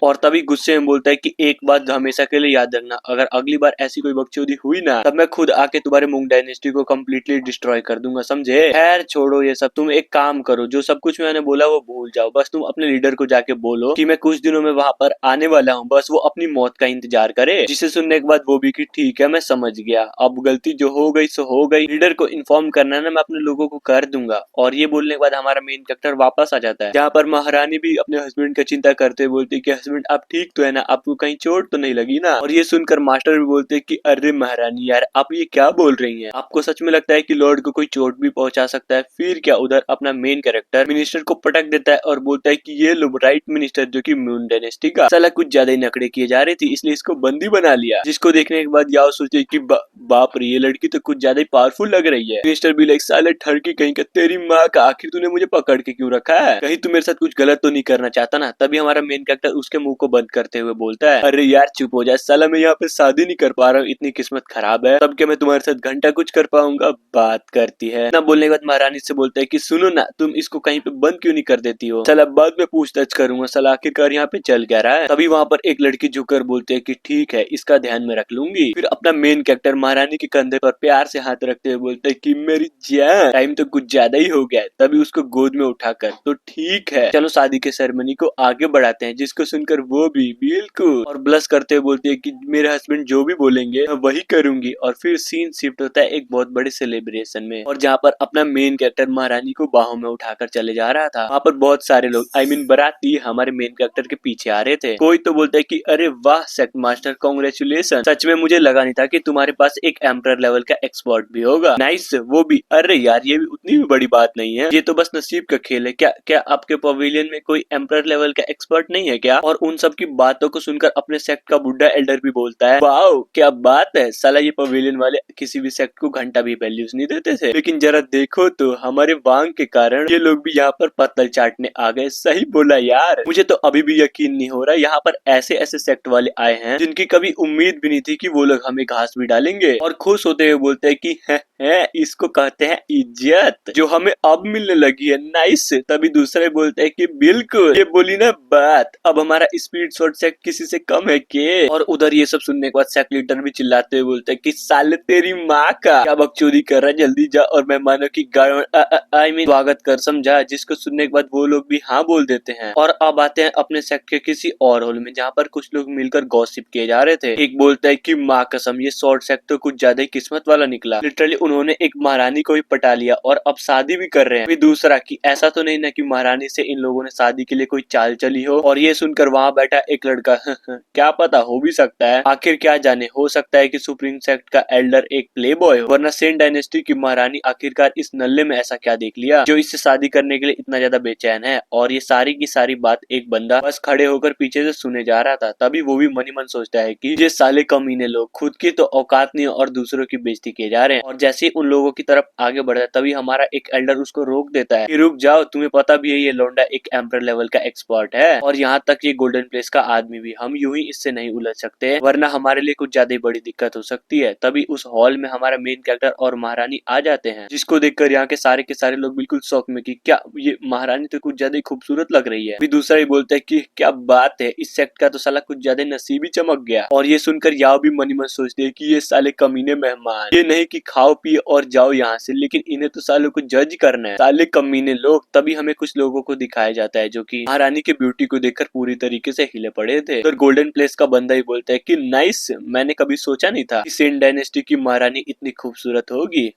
तो एक काम कर, ये क्यों नहीं करती कि इस बंदे को छोड़कर मेरे से शादी कर लो। तो सुनकर वो भी बोलते है कि साले कमीने कहीं के, आज के लिए ये दिन मेरे लिए कुछ ज्यादा अच्छा है, समझा। क्या तुम सच में इसको बर्बाद करना चाहते हो? क्या कहा बर्बाद? नहीं यार, मैं तो बस उस फूल को चाहता हूँ जो कि कुछ ज्यादा खूबसूरत लग रही है। तो बोलो, अगर तुम सब कुछ छोड़कर मेरे साथ आती हो तो मैं वादा करता हूँ कोई भी तुमको परेशान नहीं कर पाएगा। और ये सारी की सारी बातों को वांग भी सुने जा रहा था, जहाँ पर इस बंदे की बातों को सुनकर वहाँ पर खड़े सारे के सारे लोग इसी बंदे का साथ दिए जा रहे थे कि हाँ हाँ ये बिल्कुल ठीक बोल रहा है, तुम्हें इसी की बात सुननी चाहिए। और ऊपर से ये बंदा तो गोल्डन प्लेस का आदमी भी है। तभी हमारा मेन कैरेक्टर उसके कंधे पर हाथ रखते हुए बोलता है कि साले मुझे कोई नहीं फर्क नहीं पड़ता कि दो गोल्डन प्लेस का आदमी है या फिर तुम्हारा बाप कोई बड़ा आदमी हो, अगर मुझे गुस्सा आया तो यहीं पर रप्पा रप्पा काटूंगा। और ये सुनकर वो भी हमारे हीरो का हाथ हटाते हुए बोलता है क्या बात है, तुम्हारे जैसे आदमी को तो पता ही नहीं है कि बड़े लोगों से कैसे बात की जाती है। अगर तुम्हें सच में खुद पर इतना ही भरोसा है तो क्यों ना हम बाहर ये बात फरियाद लेते हैं। तो बोलो, डरोगे तो नहीं ना? हाँ और ये सब सुनकर वहाँ खड़े लोग बोलते हैं ओह माय गॉड, ये शादी तो कुछ ज्यादा इंटरेस्टिंग होते जा रहा है, नाइस। और इतना बोलने के बाद सारे के सारे लोग वांग के ऊपर बेट लगाने लगते हैं कि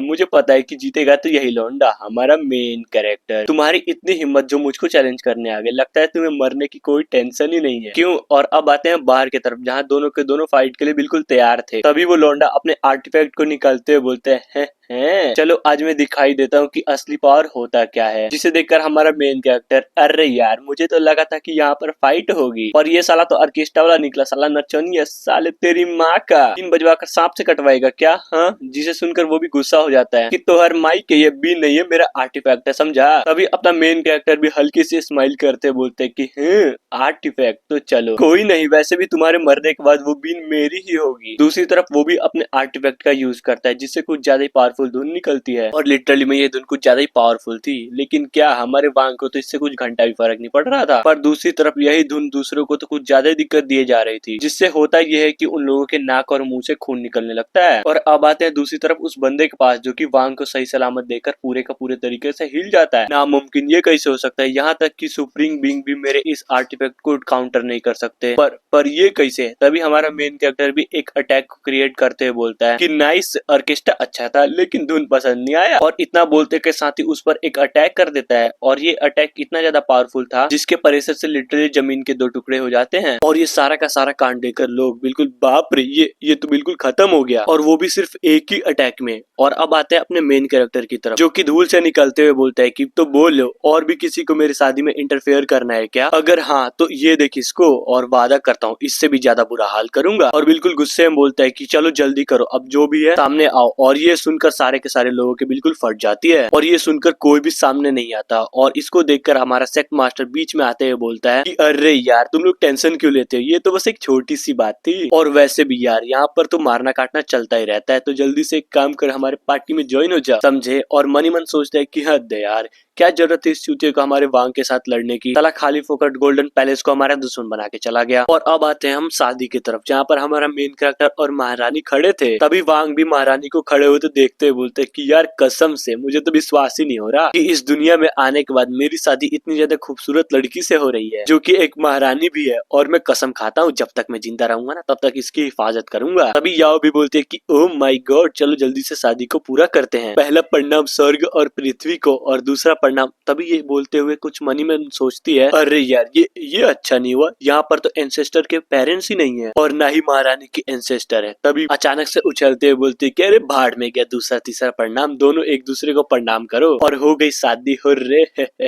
जिसे सुनकर महारानी और हमारा वांग भी सोचते हैं कि अरे ये करना क्या चाहती है। दूसरी तरफ लीडर और एल्डर याओ की बातें सुनकर हंसे जा रहे थे। तभी वो भी गुस्सा करते बोलती कि अरे तोरा माई के, अबे हंस क्यों रहा है बे, जाकर अपना काम करना। और अब आते हैं हमारे हीरो की तरफ, जो कि महारानी के हाथ पकड़ के बोलता है मेरी जान बोलो तैयार हो ना शादी के महत्वपूर्ण रस्म के लिए, तो चलो चलते हैं। और सीन शिफ्ट होता है एक कमरे में, जहाँ पर महारानी बैठी हुई थी, और अपना वांग मोमबत्ती को जलाकर उसकी तरफ बढ़ने लगता है, और उसके पास बैठकर बोलता है तो बोलो मूवमेंट बनाऊं। जिसको सुनकर वो भी बोलते है कि क्या मूवमेंट, मुझे तो ये भी नहीं पता कि शादी की रात में एक्चुअली में होता क्या है, लेकिन मुझे अच्छे से याद है कि मास्टर ने मुझे इसके बारे में बताया था। और ये बात सुनकर हमारा मेन कैरेक्टर खुशी से मनी मन सोचते हुए बोलता है कि नाइस, बहुत बढ़िया, सील पे एक माल मिल गया, जैसा कि मास्टर से उम्मीद थी। और ये बोलकर महारानी को लिटा देता है, और वो भी हस्बैंड जल्दी कीजिए, अब किस चीज का इंतजार है। और हमारा मेन कैरेक्टर ये अब देख मेरी बॉडी, और बिस्तर में घुसते हुए बोलता है कि नहीं छोड़ूंगा, बिल्कुल मजाक दबा के मारूंगा। और ये सुनकर सिस्टम भी उधर सोचती है कि बाप रे, होश तो यहाँ पर बिल्कुल दरिंदे की तरह कूदा। तभी अंदर से आवाज आती है कि मेरी जान तुम इसको ढक क्यों रही हो, यहीं से तो सब कुछ शुरुआत होगा मस्त काम का, तो क्यों ना एक काम करो, मैं उसको खुद ही हटा देता हूँ। जिसको सुनकर सिस्टम भी बोलते कि अरे यार होस्ट आप जबरदस्ती क्यों कर रहे हैं। तभी अंदर से वांग भी कुछ तो फेंक कर मारता है, और बोलते कि साली कमी नहीं कहे कि चल निकल यहाँ से, ये सब बच्चों की देखने वाली चीज नहीं है। तभी सिस्टम भी बाप रे कुछ ज्यादा ही जोर से लग गई, और क्या मतलब कि बच्चों को देखने वाली चीज नहीं है, मैं तो बस ये देख रही थी कि उसके साथ कांड करने से कोई मिशन तो कंप्लीट नहीं हो गया ना हिडन वाला। हाँ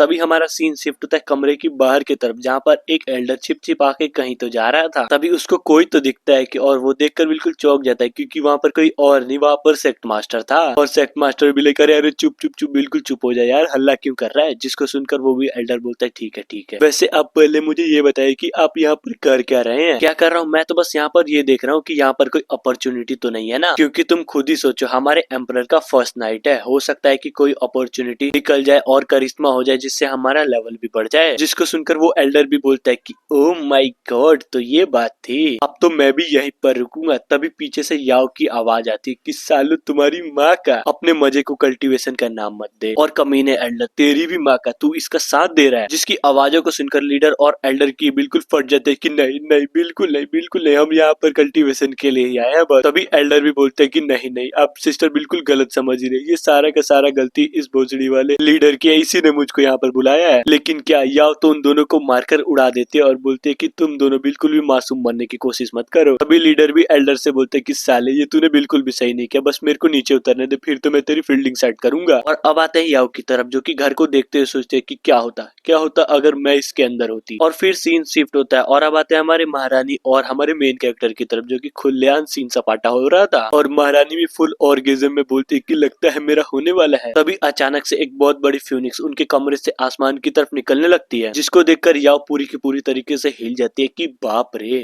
ये आखिर है क्या चीज। तभी दूसरे ही पल हमें एक ड्रैगन को दिखाया जाता है, जो कि उस फिनिक्स के साथ थी। और अब आते हैं हमारे मेन कैरेक्टर और महारानी की तरफ, जो कि इन दोनों ने अपना गैंग बैंग कंप्लीट कर लिया था। हाँ बिल्कुल सही सुना। और इसके बाद ये दूसरी तरीके का डुअल कल्टीवेशन करने लगते हैं, जहाँ पर महारानी बोलती है कि फाइनली आज का दिन तो हमारे लिए कुछ ज्यादा ही अच्छा था, आफ्टर ऑल हम दोनों का ही लेवल बढ़ चुका है। जिसको सुनकर वांग भी बिल्कुल, और इस लेवल अप का पूरा क्रेडिट मेरी वाइफ को जाता है। और ये सारी बातें बाहर सिस्टम खड़ी होकर सुने जा रही थी और गुस्से में बोलती है कि मेरे पूरे का पूरा क्रेडिट मेरी वाइफ को जाता है। अजी घंटा, तो मैं क्या यहाँ पर छिलने के लिए बैठी हूँ, साला कितना ज्यादा मैंने इसका हेल्प किया, लेकिन मजाल है कि ये मेरे को थैंक यू बोलती, लेकिन नहीं, मेरा सारे के सारे क्रेडिट मेरी वाइफ को जाता है। और अब आते हैं दूसरे दिन, जहाँ पर काफी ज्यादा भीड़ लगी थी। वहाँ पर हमारा एल्डर भी आते हुए बोलता है आखिर किसकी हिम्मत हुई हमारे सोल बेल को 9 बार बजाने की। आखिर वो नहीं जानता कि सोल बेल को 9 बार बजाने की कीमत क्या चुकानी पड़ती है। जिसको सुनकर एल्डर भी बोलता है सेक्ट लीडर इनको माफ कर दीजिए, ये सब अभी बच्चे हैं, इनको नहीं मालूम। लेकिन आखिर हमें ये नहीं पता कि इस बेल को 9 बार किस स्टूडेंट ने बजाया। तभी हमारा सीन शिफ्ट होता है लीडर की तरफ, जो कि इस बेल वाले इंसिडेंट के बाद हमारे वांग के पास आया था और ग्रीट करते हुए बोलता है कि सुप्रीम मास्टर और महारानी मुझे माफ कर दीजिए, वो बच्चे नए हैं ना, इसलिए उनको माफ कर दीजिए, उनसे गलती हो गई। और जहाँ तक मेरी बात है, इसमें मेरी भी गलती है, क्योंकि मैंने उन नए बच्चों को अभी तक सिखा नहीं पाया। जिसको सुनकर मेन कैरेक्टर अरे नहीं यार, इसमें तुम्हारी कोई गलती नहीं है, ये तो बस एक घंटा है ना मामूली सा, अगर 9 बार बज गया तो बज गया, क्योंकि इसे मैंने ही तो बजाया था, अब भला इसमें तुम्हारी क्या गलती है। हाँ,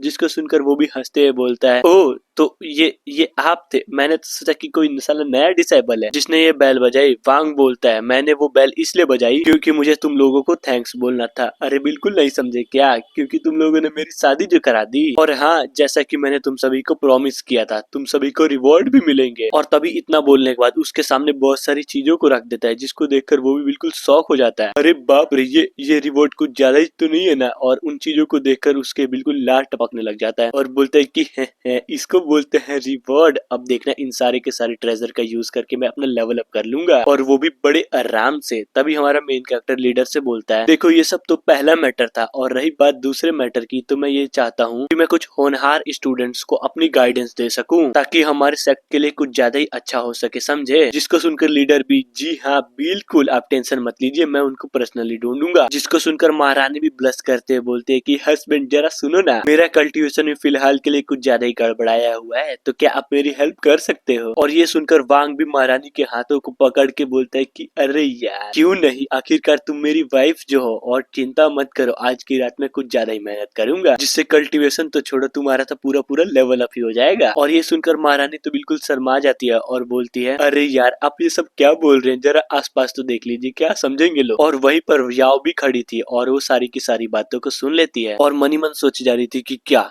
मैंने वही सुना जो ये लोग बातें बातें कर रहे हैं तभी सिस्टम में भी लाइक अरे मैडम तुम हमारे मेन कैरेक्टर को क्या समझ के रखी हो, मौका तो मिलने दो।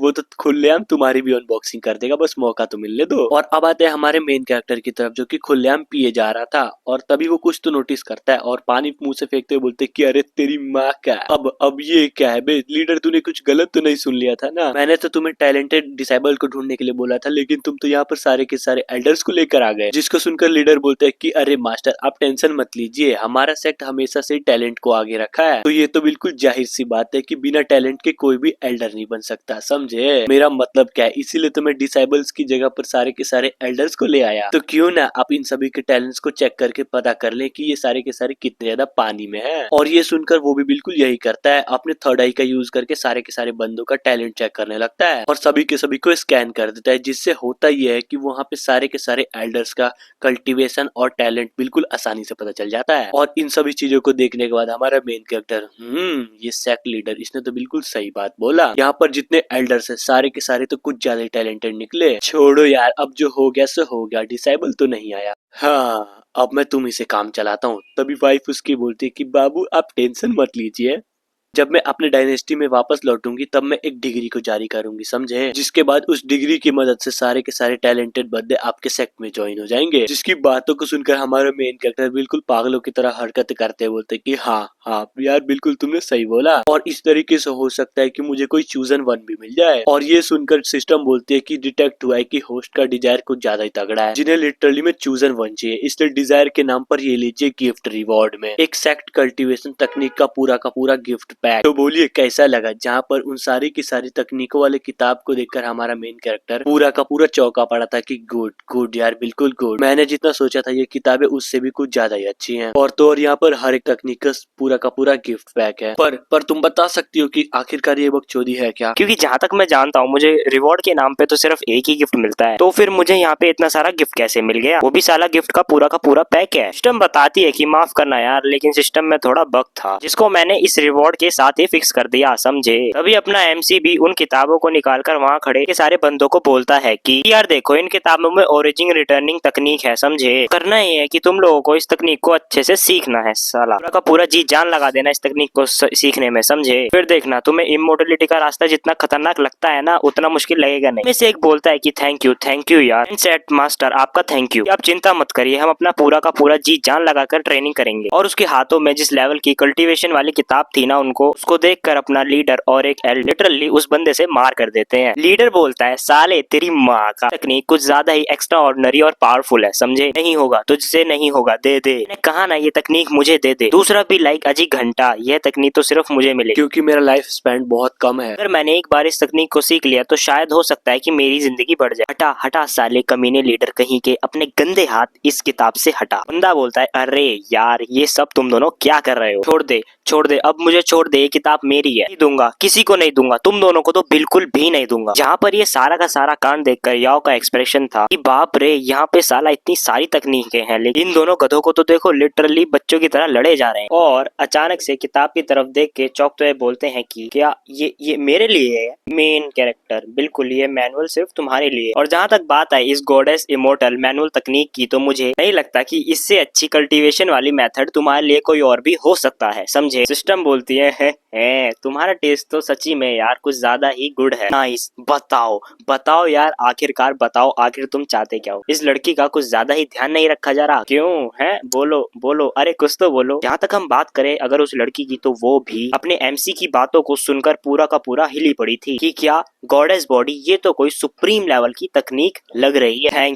थैंक यू ग्रैंड मास्टर आपका थैंक यू। और यही बोलकर वो मन ही मन सोचती है कि किसने सोचा था कि ग्रैंड मास्टर भी मेरी इतनी केयर करेंगे। लिटरली भाई इन्होंने तो मुझे एक सुप्रीम लेवल की तकनीक दे दी, वो भी इतनी आसानी से। और अगर हम बात करें अपनी वाइफ की तो वो भी यह सारा का सारा कांड देखकर अपनी मासूमियत भरी आंखों से अपने पति की तरफ देखे जा रही थी कि शायद इसे भी कोई तकनीक मिल जाए, समझे? और सच्ची में ऐसा ही होता है। और जो अपना एमसी था ना लिटरली मैं उसे एक तकनीक वाली बुक देता है जिसको देखकर वो भी चौंकते हुए बोलता है कि ये सूत्रा आखिर इसका मतलब क्या है? एमसी बोलता है कि देखो मैंने यहाँ पे खड़े सारे के सारे बंदों को लिटरली में गिफ्ट दिया है तो फिर मैं तुम्हें कैसे भूल सकता हूँ? आखिरकार तुम मेरी प्यारी वाइफ जो हो, समझे? इसलिए मैं तुम्हें सबसे खतरनाक तकनीक वाली बुक दिया हूँ, द कामसूत्रा बुक, जिसको बहुत सालों पहले एक एशियन सेंट ने क्रिएट किया था, जो कि मुझे लगता है कि ये सिर्फ तुम्हारे लिए है, समझे। जिसकी बातों को सुनकर वो भी उस किताब को खोलकर पढ़ते हुए बोलती है कि ओ तकनीक कामसूत्रा ना, चलो देखता हूँ कि आखिर इस तकनीक में क्या ही स्पेशल है। फिर क्या, जैसे ही गौर से देखते हैं ना तो लिटरली यार ये तो पूरा का पूरा शर्म आ जाती है कि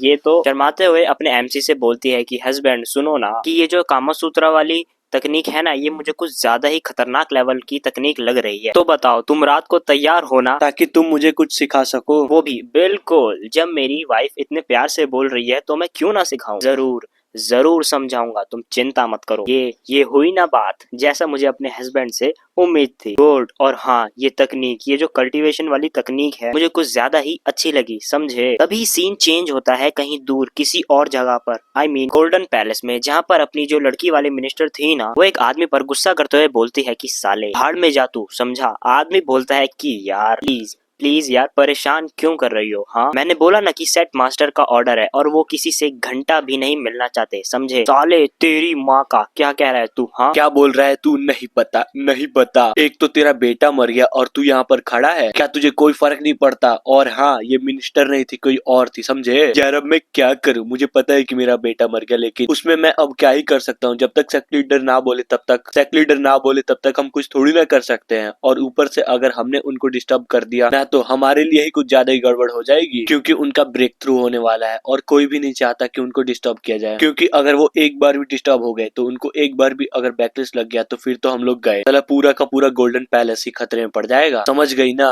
ओ समझ गई, सब कुछ समझ गई। यानी कि तुम्हें अपने बेटे से ज्यादा इस गोल्डन पैलेस की पड़ी है, हाँ। कोई नहीं, मैं अपने बेटे के बदला ले लूंगी, तुम्हें कुछ भी करने की जरूरत नहीं है। बस यहीं पर रहो, सड़ो गलो और बस अपने गोल्डन पैलेस का ध्यान रखो। और ये बोलकर गुस्सा करते हुए फाइनली वहां से चली जाती है कि अगर तुम मेरे हस्बैंड होते हुए मेरे बच्चे की हत्या का बदला नहीं ले सकते तो कोई नहीं, मैं किसी ऐसे को ढूंढ लूंगी जो मेरे बच्चे की हत्या का बदला लेने में मेरी मदद कर सके। अब आते हैं अपने सेक्ट में, जहाँ पर कुछ ज्यादा ही जोरों शोरों से आवाज आ रही थी और ये सारा का सारा कांड देखकर यहाँ पर जितने भी डिसेबल थे कुछ ज्यादा ही गौर से देखे जा रहे थे कि भाई यार आखिर आखिर यहाँ पे चल क्या रहा है। दूसरा ही बोलता है कि अरे पता नहीं यार, लगता है सेक्ट लीडर और सारे के सारे एल्डर पगला गए हैं, चलो फालतू में चिल्लाए जा रहे हैं। तभी हमें अपने एमसी को दिखाया जाता है, जो कि याव को बहुत ही प्यार से पकड़ के कुछ तो सिखाया जा रहा था कि यार ऐसे नहीं पकड़ते यार, दोनों हाथों से बिल्कुल प्यार से ऐसे करके कुछ ऐसे करके पकड़ो, समझी। और अपना एमसी तो बिल्कुल मस्त मगन में था ही, लेकिन तभी बाहर से कोई तो चिल्लाते हुए बोलता है कि साले लिंगे सेक्ट के कमीनों, जल्दी से बाहर आओ, जल्दी से बाहर आओ, किसी को नहीं छोड़ूंगी। जिसको सुनकर हमारा एमसी भी सोचता है कि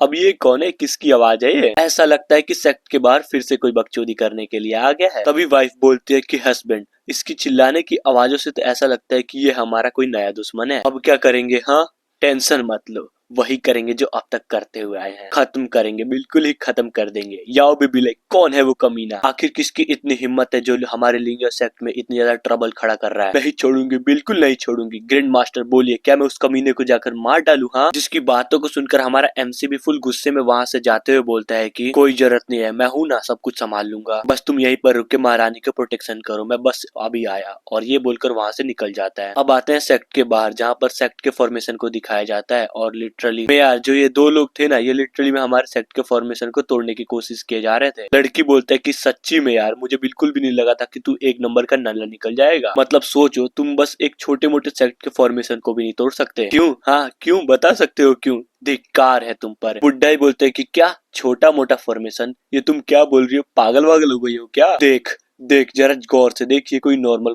फॉर्मेशन नहीं है, समझी। लेकिन सबसे इम्पोर्टेंट बात यह है कि मुझे अभी तक समझ नहीं आई कि आखिर एक थर्ड ग्रेड सेक्ट के पास इतना ज्यादा खतरनाक फॉर्मेशन कैसे आया। और वो इतना बोल ही रहा होता है, तभी हमारे एमसी को दिखाया जाता है, जो कि फुल गुस्से में उनके सामने खड़े होते हुए बोलता है कि सालो, कि अगर तुम दोनों में से सुप्रीम लेवल का कल्टिवेटर कोई नहीं है ना, तो फिर भूल जाओ, तुम दोनों मिलकर भी इस फॉर्मेशन को तोड़ सकते हो, समझे। जहाँ पर बात करे उस बुड्ढे की, तो वो भी उस लड़की को प्रोटेक्ट करते हुए बोलता है कि जरा संभल कर, ये बंदा अचानक से मेरे सामने आ गया और मैं इसको आते हुए घंटा भी नोटिस नहीं कर पाया। यानी कि समझी, ये बंदा घंटा भी ऑर्डिनरी बंदा नहीं है, मेन कैरेक्टर है। तुमने बिल्कुल सही बोला, मेरा नाम वांगयान है और रही बात मेरी, तो मैं इस लिंगन सेक्ट का ग्रैंड सेक्ट मास्टर हूँ, समझे। और जिसकी बातों को सुनकर लड़की तो पूरी की पूरी तरीके से भड़क जाती है। क्या कहा तूने, क्या बताया साले अपना नाम? वांगना, यानी कि तू ही वो बंदा है जिसने मेरे बेटे को मार डाला।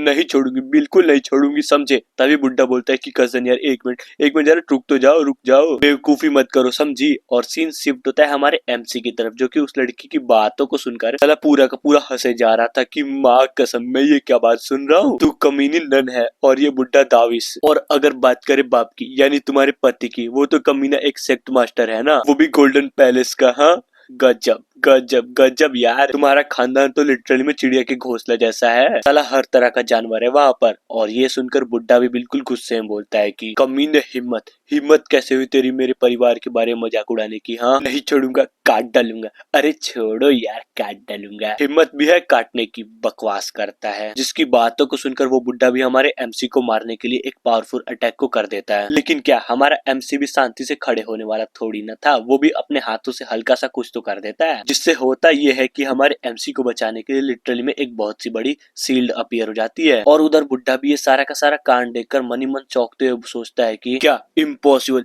आखिर ये किस तरीके का सील्ड है जिसने मेरे सारे के सारे अटैक को इतनी इजी तरीके से सोख लिया। कहीं ऐसा तो नहीं ना ये बंदा पहले से ही सुप्रीम लेवल पर जा चुका हो। एमसी भी लाइक यार देख मैं तुम्हारा दुख समझ सकता हूँ, समझे। अगर तुम बुरा ना मानो तो बोलो क्यों ना हम आराम से बैठकर बात करते हैं। तो बोलो क्या बोलते हो। तभी लड़की बोलती है कि साले कमीने कहीं के, अपना मुंह बंद रख, समझे। तुझे क्या पता, तूने तो मेरे बेटे को मार डाला और तू यहाँ पर आके बोलता है कि बातें करें, वो भी आराम से। नहीं करेंगे, बिल्कुल भी नहीं करेंगे, समझा। और हाँ एक और बात, जैसे तू मरेगा ना तेरे सारे के सारे लिंग सेक्ट को खत्म कर डालूंगी, किसी को नहीं छोड़ूंगी, हर एक बंदा लिटरली में हर एक बंदा मारा जाएगा। फिर क्या, ये सुनकर हमारा एमसी पूरा का पूरा भड़क जाता है, जिसको इस तरीके से गुस्से में जाते हुए देखकर सिस्टम भी खुश होते हुए बोलती है कि हाँ होने वाला है यार, होने वाला है। होस्ट का किलिंग इंटेंट फिर से बढ़ रहा है। तभी अगर हम बात करें अपने एमसी की, तो वो फुल एटीट्यूड में अपने स्वॉर्ड को निकालते हुए बोलता है कि मैंने हमेशा जंग को टालने की कोशिश की, मैंने सोचा था कि मैं कभी भी किसी को नहीं मारूंगा, लेकिन कहते हैं ना कुछ कमीने अपने किस्मत से बिल्कुल भी बाज नहीं आते। जिसकी बातों को सुनकर बुड्ढा बोलता है कि साले कमीने कहीं के, आखिरकार तू करना क्या चाहता है। हाँ सिंपल, तुम सारे के सारे बंदों को जान से मारना चाहता हूँ। और इसी के साथ इस वीडियो को यहीं पे एंड कर लेते हैं। और मुझे पता है कि मेरी आवाज फिर किसी और की आवाज फिर मेरी आवाज ऐसा आ रहा है क्योंकि मैं अपने दोस्त को थोड़ी बहुत एडिटिंग सिखा रहा हूँ, ताकि